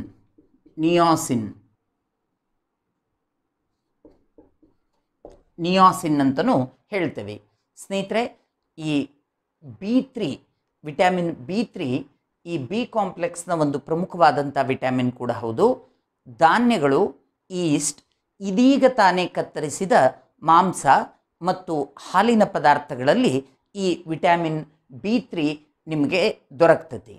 ಈ ವಿಟಮಿನ್ B3 ನಮ್ಮ ಚರ್ಮದ ಆರೋಗ್ಯ ಮತ್ತು ಜೀರ್ಣಾಂಗದ ಆರೋಗ್ಯಕ್ಕೆ ಅತ್ಯಂತ ಮುಖ್ಯವಾದದ್ದು. ನಮ್ಮ ಚರ್ಮದ ಆರೋಗ್ಯ ಮತ್ತು ಆರೋಗ್ಯವಂತ ಜೀರ್ಣಾಂಗ ನಾಳ ಇವೆರಡರ ಒಂದು ಆರೋಗ್ಯಕ್ಕಾಗಿ ಅತ್ಯಂತ ಮುಖ್ಯ. ಇದಲ್ಲದೆ ನಮ್ಮ ಶರ್ಕರ ಪಿಷ್ಟ ಮತ್ತು ಅಮೈನೋ ಆಮ್ಲ ಚಯಾಪಚಯ ಕ್ರಿಯೆಯಲ್ಲೂ ಇದು ಒಂದು ಕೋ ಎಂಜೈಮ್ಗೆ ಸಹಾಯ ಮಾಡೋದ್ರಿಂದ ಈ ನಿಕೋಟನಿಕ್ ಆಸಿಡ್ ಆರ್ ನಿಯಾಸಿನ್ ಒಂದು ಪ್ರಮುಖ ವಿಟಮಿನ್ ಅಂತ ಹೇಳಿ ನಾವು ಕರಿತೇವೆ. ಒಂದು ವೇಳೆ ಈ ವಿಟಮಿನ್ B3 ಕೊರತೆ ಉಂಟಾದರೆ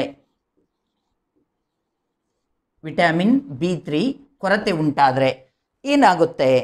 ಇದಕ್ಕೆ ಒಂದು ವೇಳೆ ನಿಮಗೆ ವಿಟಮಿನ್ B3 ಕೊರತೆ ಆದರೆ 4D ಡಿಸೀಸ್ ಅಂತ ಕರಿತೀವಿ.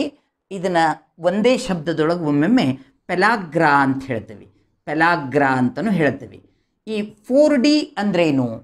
4D ಅಂದರೆ D stands for disease name 4 diseases starting from D letter. ಒಂದೇದು ನಿಮಗೆ ಈ 4D ಅಂಶವನ್ನು ಅರ್ಥ ಮಾಡ್ಕೋಬೇಕಾದ್ರೆ ಡರ್ಮೆಟೈಟಿಸ್ ಅಂದರೆ ಚರ್ಮದ ಕಾಯಿಲೆಗಳು ಉಂಟಾಗೋದು. ಎರಡನೇದು ವಿಶೇಷವಾಗಿ ಡಯೇರಿಯಾ ಅಂದರೆ ಅತಿಸಾರ ಉಂಟಾಗೋದು. ಚರ್ಮದ ಕಾಯಿಲೆ ಡರ್ಮೆಟೈಟಿಸ್, ಡಯೇರಿಯಾ ಅಂದರೆ ಅತಿಸಾರ ಉಂಟಾಗೋದು. ಡಿಮೆನ್ಷಿಯಾ ಅಂದರೆ ಮಾನಸಿಕ ಒಂದು ಭ್ರಮಣೆ ಉಂಟಾಗುವಂಥದ್ದು. ಡಿಮೆನ್ಸಿಯಾ ಅಂದರೆ ಮಾನಸಿಕ ಭ್ರಮಣೆ ಉಂಟಾಗೋದು. ಕೊನೆಗೆ 4ನೇ ಡಿ ಸಾವು ಅಂದರೆ ಡೆತ್. ಸೊ 4D ಡಿಸೀಸ್ ಅಂದರೆ ಸಾಮಾನ್ಯವಾಗಿ ಪರೀಕ್ಷಾ ದೃಷ್ಟಿಯಿಂದ ಮುಖ್ಯವಾದದ್ದಿದು. ಅಂದರೆ ಪೆಲಾಗ್ರಾ ಯಾವ ವಿಟಮಿನ್ನ ಕೊರತೆಯಿಂದ ಉಂಟಾಗುತ್ತದೆ ಅಂದರೆ ಅವರು ಕೊಟ್ಟ ಆಪ್ಷನ್ ಮೇಲೆ ಹೋಗ್ಬೇಕಾಗ್ತತಿ. Vitamin A, vitamin B, vitamin C, vitamin D ಅಂತ ಈ ಥರ ಕೊಟ್ಟಿದ್ರು ಅಂದರೆ 4D ಅನ್ನೋದಿತ್ತು ಅಂದ್ರಲ್ಲಿ ಕ್ವಶನ್ನೊಳಗೆ ನೀವು ವಿಟಮಿನ್ ಡಿ ಅನ್ನೋದನ್ನ ಆರಿಸೋ ಸಾಧ್ಯತೆಗಳು ಜಾಸ್ತಿ. ಆದರೆ ಇಲ್ಲಿ ಈ ವಿಟಮಿನ್ ಬಿ ಅನ್ನೋದನ್ನ ಉತ್ತರ ಅಂತ ತಗೋಬೇಕಾಗ್ತತಿ. ಯಾಕಂದ್ರೆ ಅವರು ಈ ಕೆಳಮಟ್ಟಕ್ಕೆ ಬಂದು ಉತ್ತರ ಕೊಡದೆ vitamin A, vitamin B, vitamin C, vitamin D ಅಂತ ಕೊಟ್ಟರೆ it's a part of vitamin B. So ನೀವು ಬಿನ ಉತ್ತರ ಅಂತ ತಗೋಬೇಕು. ಒಂದು ವೇಳೆ ಉನ್ನತ ಮಟ್ಟದ ಪರೀಕ್ಷೆಗಳಲ್ಲಿ B1, B2, B3, B5, B7 ಈ ಥರ ಆಪ್ಷನ್ ಕೊಟ್ಟಿದ್ರು ಅಂದರೆ it is B3 only. B3 ಅಂದರೆ pellagra is caused due to the nutritional deficiency disorder that is B3 or nicotinic acid or niacin. ಹಂಗಾರೆ 4D stands for 4 diseases: dermatitis, diarrhoea, dementia and may cause death also. So ಇದು 4D disease ಅಂತಲೇ ನಾವು ಕರಿತೀವಿ. So B3 connected with 4D disease. B5, vitamin B5, a component of the vitamin B complex. ಇದನ್ನು ನಾವು ವೈಜ್ಞಾನಿಕವಾಗಿ ಪೆಂಟಾಥೆನಿಕ್ acid ಅಂತ ಹೇಳ್ತೀವಿ. ಪೆಂಟಾಥೆನಿಕ್ acid ಅಂತ ಹೇಳಿ ಇದು ವಿಶೇಷವಾಗಿ ಈ ಈಸ್ಟ್, ಮಾಂಸ, ಈ ವಿಶೇಷವಾಗಿ ಟೊಮ್ಯಾಟೊ ಮತ್ತು ಶೇಂಗಾ ಇವುಗಳಲ್ಲಿ ಈ ವಿಟಮಿನ್ B5 ಅತ್ಯಂತ ಹೇರಳವಾಗಿ ದೊರಕ್ತತಿ. ಸ್ನೇಹಿತರೆ, vitamin B5 that is pantothenic acid ಇದು ನಮ್ಮ ಆಕ್ಸಿಡೇಟಿವ್ ಪ್ರೊಸೆಸ್ಸಲ್ಲಿ, ಉತ್ಕರ್ಷಣ ಪ್ರಕ್ರಿಯೆಯಲ್ಲಿ ಒಂದು ಕೋ ಎಂಜೈಮ್ ರೀತಿಯಲ್ಲಿ ಇದು ನಮಗೆ ಸಹಾಯ ಮಾಡೋದ್ರಿಂದ ವಿಶೇಷವಾಗಿ ನಮಗೆ ಈ ಒಂದು ಪೆಂಟಾಥಾನಿಕ್ ಆಸಿಡ್ ಚಯಾಪಚಯ ಕ್ರಿಯೆಗೆ ಅತ್ಯಂತ ಅಗತ್ಯವಾದದ್ದು. ಸ್ನೇಹಿತರೆ, ಈ ವಿಟಮಿನ್ B5 ಕೊರತೆ ಉಂಟಾದರೆ, ವಿಟಮಿನ್ B5 ಕೊರತೆ ಉಂಟಾತು ಅಂದರೆ ಒಂದನೇದು ಚರ್ಮದ ಕಾಯಿಲೆಗಳು ಬರ್ತವೆ, ಡರ್ಮೆಟೈಟಿಸ್, ಚರ್ಮದ ಕಾಯಿಲೆಗಳು ಬರ್ತವೆ. ಎರಡನೇದು ಈ ನಮ್ಮ ಇಂಟೆಸ್ಟೈನಲ್ ಒಂದು ಸಿಸ್ಟಮ್ ಏನಿದೆ ಅಂದರೆ, ಅಥವಾ ನಾವು ಕಂಪ್ಲೀಟ್ ಅಲಿಮೆಂಟ್ರಿ ಕೆನಾಲ್ ಏನಿದೆ, ಜೀರ್ಣಾಂಗ ನಾಳ ಏನಿದೆ, ಅದರ ಆರೋಗ್ಯ ಕೂಡ ಹದಗೆಡುತ್ತೈತಿ. ಅಂದರೆ ಜೀರ್ಣಾಂಗನಾಳದ ಸಮಸ್ಯೆಗಳು, ಜೀರ್ಣಾಂಗ ಸಮಸ್ಯೆಗಳು ಉದ್ಭವ ಆಗ್ತವೆ. ಅಲ್ಲದೆ ಹಲವಾರು ಸಂದರ್ಭದಲ್ಲಿ B5ನ ಕೊರತೆ ಮಾನಸಿಕ ಕಾಯಿಲೆಗಳಿಗೂ ಇದು ಕಾರಣ ಆಗಬಹುದು. ಮಾನಸಿಕ ಕಾಯಿಲೆಗಳಿಗೆ ಇದು ಕಾರಣ ಆಗಬಹುದು. ಅದಕ್ಕೆ vitamin B5 is also an important component of our B complex. Vitamin B6 B ಕಾಂಪ್ಲೆಕ್ಸ್ನ ಇನ್ನೊಂದು ಭಾಗ. ಕೆಲವೊಮ್ಮೆ ಕೆಲವೊಂದು ಪುಸ್ತಕಗಳಲ್ಲಿ ಇದನ್ನು ವೈಜ್ಞಾನಿಕವಾದ ಹೆಸರನ್ನ ಸ್ವಲ್ಪ ಭಿನ್ನವಾಗಿ ಕರೆದರೂ ಕೂಡ ಪೈರಿಡಾಕ್ಸಿನ್ ಅಂದರೆ ಇದು ವೈಜ್ಞಾನಿಕ ಹೆಸರು ಪೈರಿಡಾಕ್ಸಿನ್ ಅಂಥೇಳಿ. ಕೆಲವೊಂದು ಸಂದರ್ಭಕ್ಕೆ ಫಾಲಿಕ್ ಆ್ಯಸಿಡ್ ಅಂತಲೂ ಇದನ್ನು ಬಳಸಿದ್ದಿದೆ. ಫಾಲಿಕ್ ಆ್ಯಸಿಡ್ ಅಂಥೇಳಿ ಇದು ಎರಡೂ ಕೂಡ ಬಳಕೆಯಲ್ಲಿರೋದ್ರಿಂದ ಪೈರಿಡಾಕ್ಸಿನ್ ಅಥವಾ ಫಾಲಿಕ್ ಆ್ಯಸಿಡ್ ಅಂತ ಎರಡನ್ನೂ ನಾವು ಪರಿಗಣಿಸಬಹುದು. ಸ್ನೇಹಿತರೆ, ಈ B6 ವಿಟಮಿನ್ B6 ವಿಶೇಷವಾಗಿ ಧಾನ್ಯಗಳು, ಈ ಮಾಂಸ, ಅದರಲ್ಲೂ ಲಿವರ್, ಈಸ್ಟ್, ಈ ಪದಾರ್ಥಗಳಲ್ಲಿ ಹೆಚ್ಚಾಗಿ ನಮಗೆ ವಿಟಮಿನ್ B6 ದೊರಕ್ತತಿ. ಈ B6 ವಿಶೇಷವಾಗಿ ನಮ್ಮ ಈ ಪ್ರೋಟೀನ್ ಮೆಟಬಾಲಿಸಮ್ ಅಂದರೆ ನಮ್ಮ ದೇಹದೊಳಗೆ ಪ್ರೋಟೀನ್ಗಳು ಅಮೈನೋ ಆಮ್ಲಗಳಾಗಿ ಪರಿವರ್ತನೆಯಾಗಿ ಅಮೈನೋ ಆಮ್ಲಗಳು ಜೀವಕೋಶಗಳಿಗೆ ದೊರಕುವಂತೆ ಮಾಡುವಲ್ಲಿ ಈ ಪೈರಿಡಾಕ್ಸಿನ್ ಅಥವಾ ಫಾಲಿಕ್ ಆ್ಯಸಿಡ್ನ ಪಾತ್ರ ಅತ್ಯಂತ ಮುಖ್ಯವಾದದ್ದು. ಎರಡನೇದು ನಮ್ಮ ಆರ್ ಬಿ ಸಿ ಅಂದರೆ ಕೆಂಪು ರಕ್ತ ಕಣದ ಒಂದು ಸೃಷ್ಟಿಯಲ್ಲಿ ಈ ಒಂದು ಪೈರಿಡಾಕ್ಸಿನ್ ಅಥವಾ ಫಾಲಿಕ್ ಆ್ಯಸಿಡ್ನ ಒಂದು ಪಾತ್ರ ಅತ್ಯಂತ ಹಿರಿದು. ಹೀಗಾಗಿನೇ ಒಂದು ವೇಳೆ ವಿಟಮಿನ್ B6 ಕೊರತೆ ಉಂಟಾದರೆ ಡರ್ಮೆಟೈಟಿಸ್ ಸಮಸ್ಯೆ ಬರ್ತತಿ, ಅಂದರೆ ಚರ್ಮಕ್ಕೆ ಸಂಬಂಧಿಸಿದ ಸಮಸ್ಯೆಗಳು ಬರ್ತವು. ಅಷ್ಟೇ ಅಲ್ಲದೆ ಮುಖ್ಯವಾಗಿ ರಕ್ತಹೀನತೆಗೆ B6 ಕೊರತೆ ಕಾರಣ ಆಗಬಹುದು. ರಕ್ತಹೀನತೆಗೆ B6ನ ಕೊರತೆ ಕಾರಣ ಆಗಬಹುದು. ಹಾಗಾಗಿನೇ ಯಾರಾದರೂ ಅನಿಮಿಕ್ ಇದ್ದಾರೆ ಅಂದರೆ, ಹಿಮೋಗ್ಲೋಬಿನ್ ಪರ್ಸೆಂಟೇಜ್ 8 ಬಿಲೋ 8 ಈ ರೀತಿ ಇತ್ತು ಅಂತಂದರೆ, ವಿಶೇಷವಾಗಿ ಗರ್ಭಿಣಿಯರಾಗಲಿ ಅಥವಾ ಮಾಲ್ ನ್ಯೂಟ್ರಿಷನ್ ಇರುವಂಥ ವ್ಯಕ್ತಿಗಳು, ನಿಶಕ್ತಿಯಿಂದ ಬಳಲ್ತಾ ಇರುವಂಥ ವ್ಯಕ್ತಿಗಳಾಗಲಿ, ಅಂಥ ಸಂದರ್ಭದಲ್ಲಿ ಸಾಮಾನ್ಯವಾಗಿ ನಾವು B6ನ ಸಪ್ಲಿಮೆಂಟ್ ಆಗಿ ಕೊಡ್ತೀವಿ. ಫಾಲಿಕ್ ಆ್ಯಸಿಡ್ ಟ್ಯಾಬ್ಲೆಟ್ ಅಂತಲೇ ಕರೀತಾರೆ. ವಿಶೇಷವಾಗಿ ಅದನ್ನು ಕೊಡೋ ಮೂಲಕ ಅವರ ಈ ರಕ್ತಹೀನತೆಯ ಸಮಸ್ಯೆಯನ್ನು ನಾವು ಕಡಿಮೆ ಮಾಡ್ಬೋದು. ಇದಲ್ಲದೆ B6ನ ಕೊರತೆ ಕೆಲವೊಮ್ಮೆ ಪ್ರಜ್ಞಾಹೀನತೆಗೆ ಕಾರಣ ಆದರೆ, ಕೆಲವೊಂದು ಸಂದರ್ಭದಲ್ಲಿ ಮಾನಸಿಕವಾದ ಕಾಯಿಲೆಗಳಿಗೂ ಕಾರಣ ಆಗ್ಬೋದು. ಕನ್ವಲ್ಷನ್ಸ್ ಬರಬಹುದು, ಅಂದರೆ ವ್ಯಕ್ತಿ ಫಿಟ್ಸ್ ಬಂದವರಂಗೆ ಒದ್ದಾಡಿ ಆಮೇಲೆ ಆತ ಮೂರ್ಛೆ ಹೋಗ್ಬೋದು. ಜೊತೆಗೆ ಎಷ್ಟೋ ಸಂದರ್ಭದಲ್ಲಿ ಈ ರಕ್ತಹೀನತೆಯ ಕಾರಣದಿಂದ ಆತ ಅನೇಕ ಸಂದರ್ಭದಲ್ಲಿ ಆತ ಯಾವುದೇ ಕೆಲಸವನ್ನು ಮಾಡಲಿಕ್ಕೆ ನಿಷ್ಕ್ರಿಯನೂ ಆಗಬಹುದು. ಕೆಲವೊಮ್ಮೆ ನಾಸಿಯಾ ಅಂದರೆ ಒಂಥರ ತಲೆ ಸುತ್ತು ಬಂದಂಗೆ ಆಗೋದು, ವಾಂತಿ ಬರೋದು, ಇಂಥ ಒಂದು ಸಂದರ್ಭ ಕೂಡ ಈ ವಿಟಮಿನ್ B6ನ ಕೊರತೆಯಿಂದ ಕಂಡುಬರಬಹುದು. ವಿಟಮಿನ್ B7 ಅಂತ ಹೇಳಿ ಇದನ್ನು ವೈಜ್ಞಾನಿಕವಾಗಿ ನಾವು ಬಯೋಟಿನ್ ಅಂತ ಹೇಳ್ತೀವಿ. ಬಯೋಟಿನ್ ಅಂತ ಹೇಳ್ತೀವಿ. ವಿಶೇಷವಾಗಿ ಈ ವಿಟಮಿನ್ B7 ನಮಗೆ ಈ ಧಾನ್ಯಗಳಲ್ಲಿ ಹಾಲು, ಮಾಂಸ, ವಿಶೇಷವಾಗಿ ಚಾಕ್ಲೇಟ್, ಈಸ್ಟ್ ಈ ಪದಾರ್ಥಗಳಲ್ಲಿ ಈ ಬಯೋಟಿನ್ ಒಂದು ಪ್ರಮುಖ ಘಟಕಾಂಶವಾಗಿ ನಮಗೆ ಲಭ್ಯ ಆಗ್ತದೆ. ಈ ಬಯೋಟಿನ್ನನ್ನು ನಮ್ಮ ದೇಹದೊಳಗಿನ ಈ ಇಂಟೆಸ್ಟೈನಲ್ ಬ್ಯಾಕ್ಟೀರಿಯಾಗಳು ಅಂದರೆ ಕರುಳಿನಲ್ಲಿರುವಂಥ ಬ್ಯಾಕ್ಟೀರಿಯಾಗಳು ನಾವು ತಿನ್ನುವಂಥ ಈ ಪದಾರ್ಥಗಳನ್ನು ಬಳಸ್ಕೊಂಡು ಆ ಬಯೋಟಿನನ್ನು ಸಂಶ್ಲೇಷಣೆ ಮಾಡುವಂಥ ಶಕ್ತಿಯನ್ನು ಆ ಬ್ಯಾಕ್ಟೀರಿಯಾಗಳು ಹೊಂದೆವು.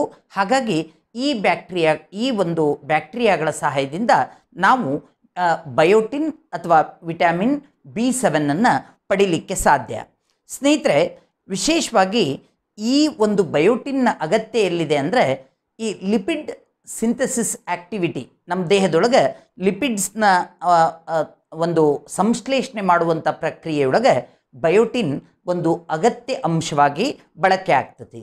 ಒಂದು ವೇಳೆ ಈ ಬಯೋಟಿನ್ ನಮಗೆ ದೊರಕದೇ ಹೋದರೆ, ಕೊರತೆ ಉಂಟಾದರೆ, ನಮಗೆ ಆರೋಗ್ಯದ ಮೇಲಾಗುವಂಥ ಪರಿಣಾಮಗಳೇನು? ವಿಶೇಷವಾಗಿ ಈ ಚರ್ಮ ಒಡಿತೈತಿ, ಅಂದ್ರೆ ಸ್ಕಿನ್ ಲೈಸೆನ್ಸ್ ಅಂತ ಹೇಳ್ತೀವಿ, ಚರ್ಮ ಒಡಿತೈತಿ, ಹಸಿವಿನ ಕೊರತೆ ಉಂಟಾಕತಿ, ಅಂದರೆ ಹಸಿವೆ ಆಗೋದಿಲ್ಲ, ಲಾಸ್ ಆಫ್ ಅಪಟೈಟ್ ಅಂತ ಹೇಳ್ತೀವಿ, ಹಸಿವು ಆಗದೇ ಇರುವಂಥ ಸಂದರ್ಭ. ವಿಶೇಷವಾಗಿ ತಲೆಗೂದಲು ಉದುರುವಂಥ ಪ್ರಕರಣಗಳು ಇಲ್ಲಿ ಹೆಚ್ಚು. ಈ ಬಯೋಟಿನ್ ನಮ್ಮ ಚರ್ಮ ಮತ್ತು ಕೂದಲಿನ ಆರೋಗ್ಯಕ್ಕೂ ಅತ್ಯಗತ್ಯವಾಗಿ ಬೇಕು ಅನ್ನೋದು ಈ ಚರ್ಚೆಯ ಮೂಲಕ ನಿಮಗೆ ಅರ್ಥ ಆಗಿದೆ ಅಂತ ಭಾವಿಸ್ತೀನಿ. ವಿಟಮಿನ್ B9 ಇದನ್ನು ವೈಜ್ಞಾನಿಕವಾಗಿ ಫಾಲಿಕ್ ಆ್ಯಸಿಡ್ ಗ್ರೂಪ್ ಅಂತಲೇ ಕರಿತೀವಿ. ಫಾಲಿಕ್ ಆ್ಯಸಿಡ್ ಗ್ರೂಪ್ ಅಂತ ಹೇಳಿ, ಅಂದರೆ ನಾವಲ್ಲಿ B6 ನೋಡಿದ್ವಲ್ಲ, ಅಲ್ಲಿ ಬರೀ ಫಾಲಿಕ್ ಆ್ಯಸಿಡ್ ಅಂತ ನಾವು ತೊಗೊಂಡ್ರೆ it's a group of folic acid ಅಂತ ಇದನ್ನು ಪರಿಗಣಿಸ್ತೀವಿ. ಈ ವಿಟಮಿನ್ B9 ನಮಗೆ 2 ಉದ್ದೇಶಕ್ಕೆ ನಮ್ಮ ದೇಹದಲ್ಲಿ ಅತ್ಯಗತ್ಯವಾಗಿ ಬೇಕು. ಒಂದು, DNA ಸಂಶ್ಲೇಷಣೆ ಮಾಡೋದಕ್ಕೆ ಈ ವಿಟಮಿನ್ B9 ಅತ್ಯಂತ ಅಗತ್ಯ. ಅಂದರೆ ನಿಮಗೆ DNA ಅಂದರೆ ಹೆರಿಡಿಟರಿ ಮೆಟೀರಿಯಲ್ ಅಂತ ಗೊತ್ತು. ನಮ್ಮ ನ್ಯೂಕ್ಲಿಯಸ್ನ ಕೇಂದ್ರ ಭಾಗ ಏನಿದೆ ಅದು DNA ಹೊಂದಿರುತ್ತೆ, ಅಂದರೆ ಕೋಡಿಂಗ್ ಆಫ್ ಅವರ್ ಜೆನೆಟಿಕ್ಸ್ ಇದು. ಅದಕ್ಕೆ ಈ DNA ಸಂಶ್ಲೇಷಣೆ ಮಾಡಬೇಕಾದ್ರೆ ವಿಟಮಿನ್ B9 ಅಗತ್ಯವಾಗಿ ಬೇಕು. ಇದರ ಜೊತೆಗೆ ನಮ್ಮ ಬ್ಲಡ್ ಸೆಲ್ಸ್ ಅಂದರೆ ರಕ್ತದ ಕೋಶಗಳೇನದವು, ಈ ರಕ್ತದ ಕೋಶಗಳು ಬೆಳವಣಿಗೆ ಕಾಣಬೇಕು ಅಂದರೆ, ಅವು ಪಕ್ವತೆ ಸ್ಥಿತಿಯನ್ನು ತಲುಪಬೇಕು ಅಂದರೆ ಈ ವಿಟಮಿನ್ B9 ಅತ್ಯಗತ್ಯವಾಗಿ ಬೇಕು. ಸ್ನೇಹಿತರೆ, ಈ ವಿಟಮಿನ್ B9 ನಾವು ಪಡೆಯುವ ಬಗೆ ಹೇಗೆ ಅಂದರೆ, ಗ್ರೀನ್ ವೆಜಿಟೇಬಲ್ಸ್ ಅಂದರೆ ಯಾವುದೇ ಹಸಿರು ತರಕಾರಿಗಳನ್ನು ನೀವು ತಿಂದಾಗಲೂ ನಿಮಗೆ ಈ ವಿಟಮಿನ್ B9 ಸಿಗುತ್ತೆ. ವಿಶೇಷವಾಗಿ ಹಣ್ಣುಗಳನ್ನು ನೀವು ತಿನ್ನೋ ಮೂಲಕ ಈ ವಿಟಮಿನ್ B9 ನೀವು ಪಡಿಬಹುದು. ಗೋಧಿ ಒಂದು ಪ್ರಮುಖ ಆಹಾರ, ಅಂದರೆ ಗೋಧಿಯನ್ನು ತಿನ್ನೋ ಮೂಲಕ ನೀವು ವಿಟಮಿನ್ B9 ಪಡಿಬಹುದು. ಮೊಟ್ಟೆ ಅಂದರೆ ಎಗ್ಸು, ಜೊತೆಗೆ ಚಾಕ್ಲೇಟ್ ಕೂಡ ಈ ವಿಟಮಿನ್ B9 ಒದಗಿಸಲಿಕ್ಕೆ ಸಹಾಯಕಾರಿ ಅಂತ ಹೇಳ್ಬೋದು. ಒಂದು ವೇಳೆ ಈ ವಿಟಮಿನ್ B9 ನಮ್ಮ ಆಹಾರದಲ್ಲಿ ಅಗತ್ಯ ಪ್ರಮಾಣದಷ್ಟು ಇರದೇ ಹೋದರೆ, ವಿಶೇಷವಾಗಿ ನಮ್ಮ ಬೆಳವಣಿಗೆಯಲ್ಲಿ ಕುಂಠಿತತೆಯನ್ನು ಗಮನಿಸ್ಬೋದು. ಈ B9 ಕೊರತೆ ಉಂಟಾದರೆ, ಇದರ ಕೊರತೆ ನಮ್ಮ ಬೆಳವಣಿಗೆಯನ್ನು ಕುಂಠಿತಗೊಳಿಸಬಹುದು, ಬೆಳವಣಿಗೆ ಕುಂಠಿತ ಆಗಬಹುದು.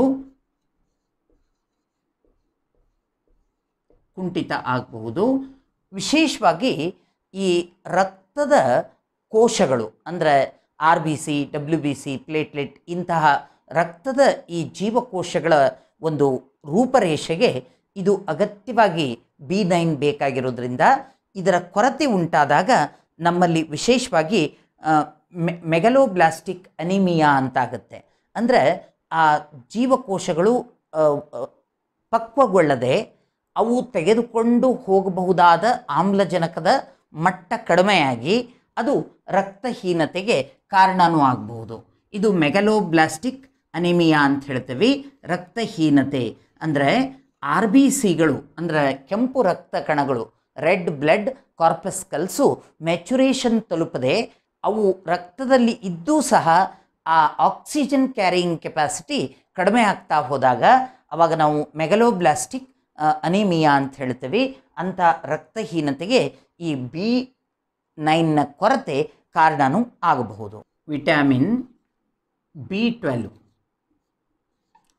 ಇದನ್ನು ವೈಜ್ಞಾನಿಕವಾಗಿ ಸೈನೋಕೋಬಲಮೈನ್ ಅಂತ ಹೇಳ್ತೀವಿ. ಸೈನೋಕೋಬಲಮೈನ್ ಅಂತ ಹೇಳಿ ಇದು ವೈಜ್ಞಾನಿಕ ಹೆಸರು, ಸೈನೋಕೋಬಲಮೈನ್. ಕೋಬಲಮೈನ್ ಅಂಥೇಳಿ, ವಿಟಮಿನ್ B12 ಇದು ಸಾಂಕೇತಿಕವಾಗಿ ಇದನ್ನು B12 ಅಂತ ಕರೀತಾರೆ. ಸ್ನೇಹಿತರೆ, ಬಿ ಕಾಂಪ್ಲೆಕ್ಸ್ನ ಒಂದು ಪ್ರಮುಖವಾದಂಥ ಘಟಕ ಈ B12. ಈ ಸೈನೋಕೋಬಲಮೈನ್ ನಮ್ಮ ಅತೀ ಪ್ರಮುಖವಾದ 2 ಕಾರಣಗಳಿಗೆ ಇದು ಅತ್ಯಂತ ಅಗತ್ಯ. ಒಂದು, ನಮ್ಮ ವರ್ಣತಂತುಗಳ ವಿಭಜನೆ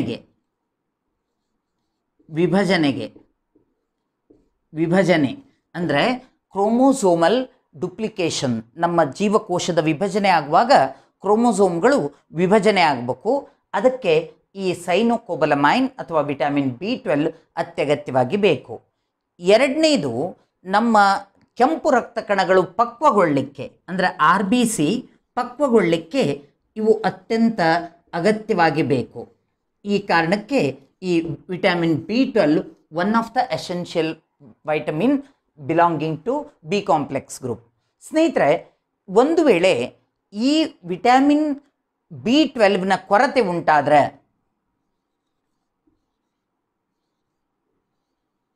ಇದು ರಕ್ತಹೀನತೆಗೆ ಕಾರಣ ಆಗ್ತದೆ. ಅಂದರೆ ಬಹಳಷ್ಟು ಸಂದರ್ಭಕ್ಕೆ ರಕ್ತಹೀನತೆಯಿಂದ ಬಳಲ್ತಾ ಇರುವಂಥ ವ್ಯಕ್ತಿಗಳಿಗೆ ಏನು ಕಾರಣ ಏನು ಅಂತ ಪತ್ತೆ ಹಚ್ಚುವಾಗ ಕೆಲವೊಮ್ಮೆ B12ನ ಕೊರತೆ ಕೂಡ ರಕ್ತಹೀನತೆಗೆ ಕಾರಣ ಆಗಿರ್ತತಿ. ಆ ಒಂದು ನಿಟ್ಟಿನೊಳಗೆ ರಕ್ತಹೀನತೆ ಅನ್ನುವಂಥ ಒಂದು ಸಮಸ್ಯೆ ಸಂಕೀರ್ಣವಾದ ಸಮಸ್ಯೆ ಆಗಿರ್ತತಿ. B6ನ ಕೊರತೆ ಇರಬಹುದು, B9ನ ಕೊರತೆ ಇರಬಹುದು, ಅಥವಾ B12ನ ಕೊರತೆ ಇರಬಹುದು, ಅಥವಾ ಇವೆಲ್ಲದರ ಜೊತೆಗೆ ಕಬ್ಬಿಣದ ಅಂಶ ಆಹಾರದಲ್ಲಿ ದೊರಕದೇ ಇರೋದು ಕಾರಣ ಆಗಿರ್ಬೋದು, ಸಿಕಲ್ ಸೆಲ್ ಎನಿಮಿಯಾ ಇರ್ಬೋದು, ಈಗ ನಾನು ಹೇಳಿದಂಗೆ ಮೆಗಲೋಬ್ಲಾಸ್ಟಿಕ್ ಅನಿಮಿಕ್ ಕಂಡೀಷನ್ ಇರ್ಬೋದು, ಇಮ್ಮೆಚ್ಯೂರ್ RBCs ಇರ್ಬೋದು. ಇದು ಅನೇಕ ಕಾರಣಗಳಿರೋದ್ರಿಂದ ರಕ್ತಹೀನತೆಯನ್ನು ಟ್ಯಾಕಲ್ ಮಾಡುವಾಗ ಫಿಸಿಷಿಯನ್ಸು ಇಂತಹ ಕಾಂಪ್ಲೆಕ್ಸ್ ಫೆನಾಮಿನಾನ ಅಂದರೆ ವಿಟಮಿನ್ B ಡಿಫ್ರೆಂಟ್ ಕಂಪೋನೆಂಟ್ನ ಒತ್ತು ಕೊಟ್ಟು ಅವರ ಜೊತೆಗೆ ಐರನ್ನ ಸಪ್ಲಿಮೆಂಟ್ ಮಾಡಿ ಆ ರಕ್ತಹೀನತೆಯಿಂದ ವ್ಯಕ್ತಿನ ಹೊರಗೆ ತರುವಂಥ ಪ್ರಯತ್ನನ ಮಾಡ್ತಾರೆ. ಈಗ ವಿಟಮಿನ್ C ನೀರಿನಲ್ಲಿ ಕರಗುವಂಥ ಇನ್ನೊಂದು ವಿಟಮಿನ್ C ಅಂಥೇಳಿ, ಇದು ಅಸ್ಕಾರ್ಬಿಕ್ ಆ್ಯಸಿಡ್ ಅಂತ ಹೇಳ್ತೇವೆ. ವೈಜ್ಞಾನಿಕವಾಗಿ ಅಸ್ಕಾರ್ಬಿಕ್ ಆ್ಯಸಿಡ್ ಅಂತ ಹೇಳ್ತೇವೆ. Ascorbic acid vitamin C ascorbic acid ಅಂತ ಹೇಳಿ. ಸ್ನೇಹಿತರೆ, ನೀವು ಈ ವಿಟಮಿನ್ C ಒಂದು ಪ್ರಮುಖ ಆಗರ ಎಲ್ಲಿಯಿಂದ ದೊರಕುತ್ತೆ ನಮಗೆ ಅಂತಂದರೆ, ಯಾವುದೇ ಹುಳಿ ಹಣ್ಣುಗಳನ್ನು, ಹಳದಿ ಬಣ್ಣದ ತೊಗಟೆ ಉಳ್ಳಂಥ ಬಹುತೇಕ ಹಣ್ಣುಗಳು ಈ ವಿಟಮಿನ್ C ಹೊಂದಿರ್ತವೆ. ನೀವು ಆರೆಂಜ್ ಅಂದರೆ ನೀವು ಮೋಸಂಬಿ, ಕಿತ್ತಳೆ, ಈ ಲಿಂಬು, ಇಂತಹ ಎಲ್ಲ ವಿಧದ ಈ ಹುಳಿ ಹಣ್ಣುಗಳು, ಹಳದಿ ಬಣ್ಣದ ಹಣ್ಣುಗಳು ವಿಟಮಿನ್ Cಯ ಆಗರವೇ ಹೌದು. ಇದಲ್ಲದೆ ನೀವು ಈ ತರಕಾರಿಗಳಿಂದಲೂ ವಿಟಮಿನ್ Cಯನ್ನು ಪಡಿಬಹುದು. ಈ ವಿಟಮಿನ್ C ಕೊರತೆ ಉಂಟಾದಾಗ ಇದಕ್ಕೆ ವಿಶೇಷ ಹೆಸರಿರೋದು ಮತ್ತು ಇದರ ಲಭ್ಯತೆ ಇವೆರಡಕ್ಕೂ ಒಂದಕ್ಕೊಂದು ಸಂಬಂಧ ಇದೆ. ಈ ವಿಟಮಿನ್ C ಕೊರತೆ ಉಂಟಾದಾಗ ನಾವಿಕ ಕಾಯಿಲೆ ಅಂತ ಬರುತ್ತೆ. ಇದನ್ನು ಕನ್ನಡದಲ್ಲಿ ನಾವು ನಾವಿಕ ಕಾಯಿಲೆ ಅಂತ ಕರೆದ್ರೆ, ಇಂಗ್ಲೀಷ್ನಲ್ಲಿ ಸಾಯ್ಲರ್ಸ್ ಡಿಸೀಸ್ ಅಂತ ಹೇಳ್ತಾರೆ. ಸಾಯ್ಲರ್ಸ್ ಅಂದರೆ ನಾವಿಕರು, ಸಮುದ್ರದೊಳಗೆ ದೀರ್ಘಾವಧಿ ಪ್ರಯಾಣ ಮಾಡುವಂಥ ಆ ಒಂದು ನಾವಿಕರೇನಿರ್ತಾರೆ ಅವರು ಈ ವಿಟಮಿನ್ C ಕೊರತೆಯಿಂದ ಬಳಲ್ತಾರೆ. ಹಂಗಾರೆ ವೈಜ್ಞಾನಿಕ ಕಾರಣ ನಿಮಗೆ ಗೊತ್ತಾಗಬೇಕು. ಇವರಿಗೆ ಯಾಕೆ ಇಂಥ ಸಮಸ್ಯೆ? ಯಾಕಂದರೆ ಒಮ್ಮೆ ಒಂದು ದೇಶದ ಸಮುದ್ರದ ದಂಡೆಯಿಂದ ಇವರ ಪ್ರಯಾಣ ಆರಂಭ ಆದರೆ ಇನ್ನೊಂದು ದೇಶದ ಕೊನೆಯ ತುದಿಯನ್ನು ಮುಟ್ಟುವಾಗ, ಇನ್ನೊಂದು ದೇಶವನ್ನು ಮುಟ್ಟುವಾಗ ಅನೇಕ ತಿಂಗಳುಗಳನ್ನು ಇವರು ಸಮುದ್ರದಲ್ಲಿ ಕಳೀತಾರೆ. ಅವರಿಗೆ ಫ್ರೆಶ್ ಫ್ರೂಟ್ಸ್ ಸಿಗೋದೇ ಇಲ್ಲ. ಹಾಗಾಗಿ ಹುಳಿಯ ಅಗತ್ಯಕ್ಕಾಗಿ ಬೇರೆ ಏನನ್ನೋ ಬಳಸ್ಕೋತಾರೆ. ಆದರೆ ಅವರಿಗೆ ವಿಟಮಿನ್ C ಕೊರತೆ ತೀವ್ರವಾಗಿ ಉಂಟಾಗಬಹುದು. ಸ್ನೇಹಿತರೆ, ವಿಟಮಿನ್ C ನಮ್ಮ ದೇಹದ ಅನೇಕ ಅವಶ್ಯಕತೆಗಳನ್ನು ಪೂರೈಸುವಂಥ ಒಂದು ಭಾಗ ಇದು. ಅಂದರೆ ವಿಟಮಿನ್ C ನಮ್ಮ ಇಮ್ಯುನೋ ಸಿಸ್ಟಮ್ ಅಂದರೆ ನಮ್ಮ ಒಂದು ರೋಗ ನಿರೋಧಕ ಶಕ್ತಿ ಅಥವಾ ರೋಗ ಪ್ರತಿರೋಧಕ ಶಕ್ತಿ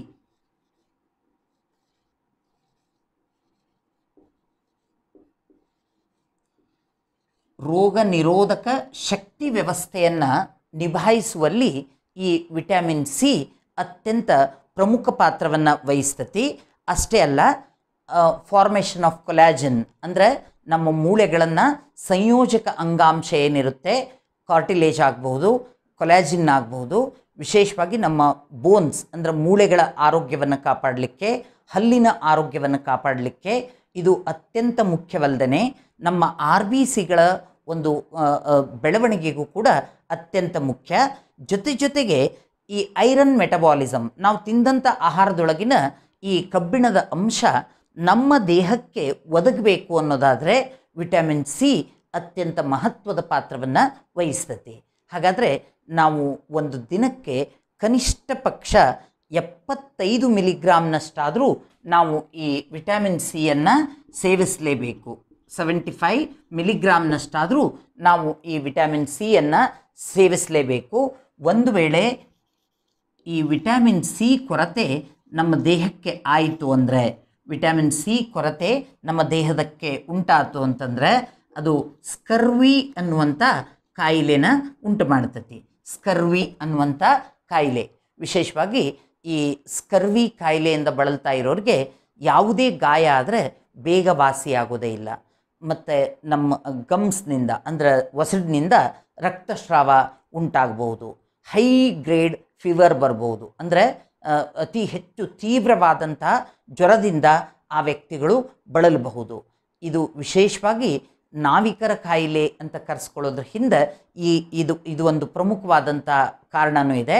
ಅವರಿಗೆ ಫ್ರೆಶ್ ಫ್ರೂಟ್ ಸಿಗದೆ ಹೋದಾಗ ಅವರು ಸಮುದ್ರಯಾನ ಮಾಡುವಾಗ ಸಾಮಾನ್ಯವಾಗಿ ಅವರಿಗೆ ಕೈ ಕಾಲು ಬೆರಳುಗಳ ಸಂದುಗಳಲ್ಲಿ ಗಾಯ ಉಂಟಾಗೋದು, ವಿಶೇಷವಾಗಿ ಅದರಿಂದ ರಕ್ತ ಬಸಿರೋದು, ಬೇಗ ಆ ಗಾಯಗಳು ವಾಸಿಯಾಗದೇ ಇರೋದು, ಇಂಥ ಸಂದರ್ಭಗಳು ಕೂಡ ಇರ್ತವೆ. ಜೊತೆಗೆ ಈ ರೋಗ ಪ್ರತಿರೋಧಕ ಶಕ್ತಿ ಕಡಿಮೆ ಆಗೋದ್ರಿಂದ ಸಣ್ಣ ಪುಟ್ಟ ಕಾರಣಗಳಿಗೂ ನಮಗೆ ಸಮಸ್ಯೆಗಳು ಉಂಟಾಗಬಹುದು. ಸ್ನೇಹಿತರೆ, ಇಲ್ಲಿವರೆಗಿನ ಈ ವಿಟಮಿನ್ಗಳ ಒಟ್ಟು ಚರ್ಚೆಯನ್ನು ನಾವು ಸಂಗ್ರಹಿತವಾಗಿ ಹೇಳೋದಾದರೆ, ನಮಗೆ ವಿಟಮಿನ್ಗಳೆಂಬ ಅತಿ ಸಣ್ಣ ಪ್ರಮಾಣದ ಸಾವಯವ ಸಂಕೀರ್ಣ ರಾಸಾಯನಿಕಗಳು ಅತ್ಯಂತ ಕಡಿಮೆ ಪ್ರಮಾಣದಲ್ಲಾದರೂ ನಮಗೆ ಬೇಕೇ ಬೇಕು. ಅವು ನಮಗೆ ಶಕ್ತಿ ಕೊಡುವಂತಹ ಒಂದು ಪಾತ್ರವೇನೂ ಅವಕ್ಕಿಲ್ಲ, ಆದರೆ ಅವುಗಳು ನಮ್ಮ ಇಡೀ ಶಾರೀರಿಕ ಪ್ರಕ್ರಿಯೆಯ ಅತ್ಯಂತ ಅವಿಭಾಜ್ಯ ಅಂಗವಾಗಿ ಕೆಲಸ ಮಾಡೋದಲ್ಲದೆ ಹಲವು ರೋಗಗಳಿಂದ ನಮ್ಮನ್ನು ರಕ್ಷಿಸ್ತವು ಅನ್ನೋ ಕಾರಣಕ್ಕೆ ವಿಟಮಿನ್ಗಳನ್ನು ರಕ್ಷಕರು ಅಂತ ಕರಿತೀವಿ. ವಿಟಮಿನ್ ಎ ಕೊರತೆ ಆದರೆ ಇರುಳುಗುರುಡುತನ ಬರಬಹುದು, ವಿಟಮಿನ್ ಬಿ ಕೊರತೆ ಆದಾಗ ಬೆರಿ ಅಂತ ಕಾಯಿಲೆ ಬರಬಹುದು, ವಿಟಮಿನ್ ಸಿ ಕೊರತೆ ಆದಾಗ ಸ್ಕರ್ವಿ ಅಂತ ಕಾಯಿಲೆ ಬರಬಹುದು, ವಿಟಮಿನ್ ಡಿ ಕೊರತೆ ಆದಾಗ ರಿಕೆಟ್ಸಿಯಾ ಮತ್ತು ಆಸ್ಟಿಯೋಮೆಲಾಸಿಯಾದಂಥ ಸಮಸ್ಯೆಗಳು ಬರ್ಬೋದು, ವಿಟಮಿನ್ ಇ ಕೊರತೆ ಆದರೆ ನಮ್ಮಲ್ಲಿ ತಾತ್ಕಾಲಿಕ ಸಂತಾನಹೀನತೆಯಂಥ ಸಮಸ್ಯೆ ನಮಗೆ ಉಂಟಾಗಬಹುದು, ವಿಟಮಿನ್ ಕೆದಂತಹ ಒಂದು ಆ್ಯಂಟಿ ಹೆಮರೈಜಿಕ್ ವಿಟಮಿನ್ ಸಿಗದೆ ಹೋದರೆ ರಕ್ತಸ್ರಾವ ಅಧಿಕಗೊಂಡು ವ್ಯಕ್ತಿಗೆ ಅನೇಕ ಹಾನಿಗಳನ್ನು ಉಂಟು ಮಾಡಬಹುದು. ಹೀಗೆ ಈ ವೈವಿಧ್ಯಮಯವಾದಂಥ ಅನ್ನಾಂಗಗಳು ನಮ್ಮ ಸ್ಪರ್ಧಾತ್ಮಕ ಪರೀಕ್ಷಾ ದೃಷ್ಟಿಯಿಂದ ಅತ್ಯಂತ ಮುಖ್ಯವಾದದ್ದು. ನಿಮ್ಮಲ್ಲಿ ನನ್ನ ಒಂದು ಮನವಿ ಏನು ಅಂದರೆ, ನೀವು ಪ್ರತಿಯೊಂದು ವಿಟಮಿನನ್ನು ಒಂದು ಕಡೆ ಬರೀರಿ, ಇನ್ನೊಂದು ಕಡೆ ಅದರ ವೈಜ್ಞಾನಿಕ ಹೆಸರು ಬರೀರಿ, ಇನ್ನೊಂದು ಕಡೆ ಅದರ ಮೂಲವನ್ನು ಬರೀರಿ. ಆ ಕೊನೆಯ ಕಾಲಮ್ನಲ್ಲಿ ಕೊರತೆಯಿಂದಾಗುವ ಕಾಯಿಲೆಗಳು ಅಂತ ಒಂದು ಚಾರ್ಟ್ ಮಾಡ್ಕೊಳ್ಳಿ, ನಿಮ್ಮದೇ ಆದಂಥ ಸಂಕ್ಷಿಪ್ತವಾದ ಚಾರ್ಟ್ ಮಾಡ್ಕೊಳ್ಳಿ. ಆದಷ್ಟು ನೀವು ವಿಟಮಿನ್ ಬಿ ಕಾಂಪ್ಲೆಕ್ಸನ್ನು ನೀವು ಪ್ರತ್ಯೇಕಿಸಿ ಅಭ್ಯಾಸ ಮಾಡೋದೇ ಒಳ್ಳೆಯದು. B1, B2, B3, B5, B6, B7, B9, B12 ಹೀಗೆ ಅದನ್ನು ಪ್ರತ್ಯೇಕಿಸಿ ಥಯಾಮಿನ್, ರೈಬೋಫ್ಲವಿನ್ ಹೀಗೆ ಅವುಗಳ ವೈಜ್ಞಾನಿಕ ಹೆಸರನ್ನು ಪಟ್ಟಿ ಮಾಡ್ತಾ ಬಂದರೆ ನಿಮಗೆ ಯಾವುದೇ ಮಟ್ಟದ ಪರೀಕ್ಷೆಗಳಿಗೆ ಈ ನ್ಯೂಟ್ರಿಷನ್ ಪಾರ್ಟ್ನಿಂದ, ಅದರಲ್ಲೂ ಮುಖ್ಯವಾಗಿ ಈ ವೈಟಮಿನ್ಸ್ ಅನ್ನುವಂಥ ಭಾಗದಿಂದ ಬರುವಂಥ ಯಾವುದೇ ಪ್ರಶ್ನೆಯನ್ನು ನೀವು ಎದುರಿಸಬಹುದು ಅಂತ ನಾನು ಭಾವಿಸ್ತೀನಿ. Good luck, prepare well.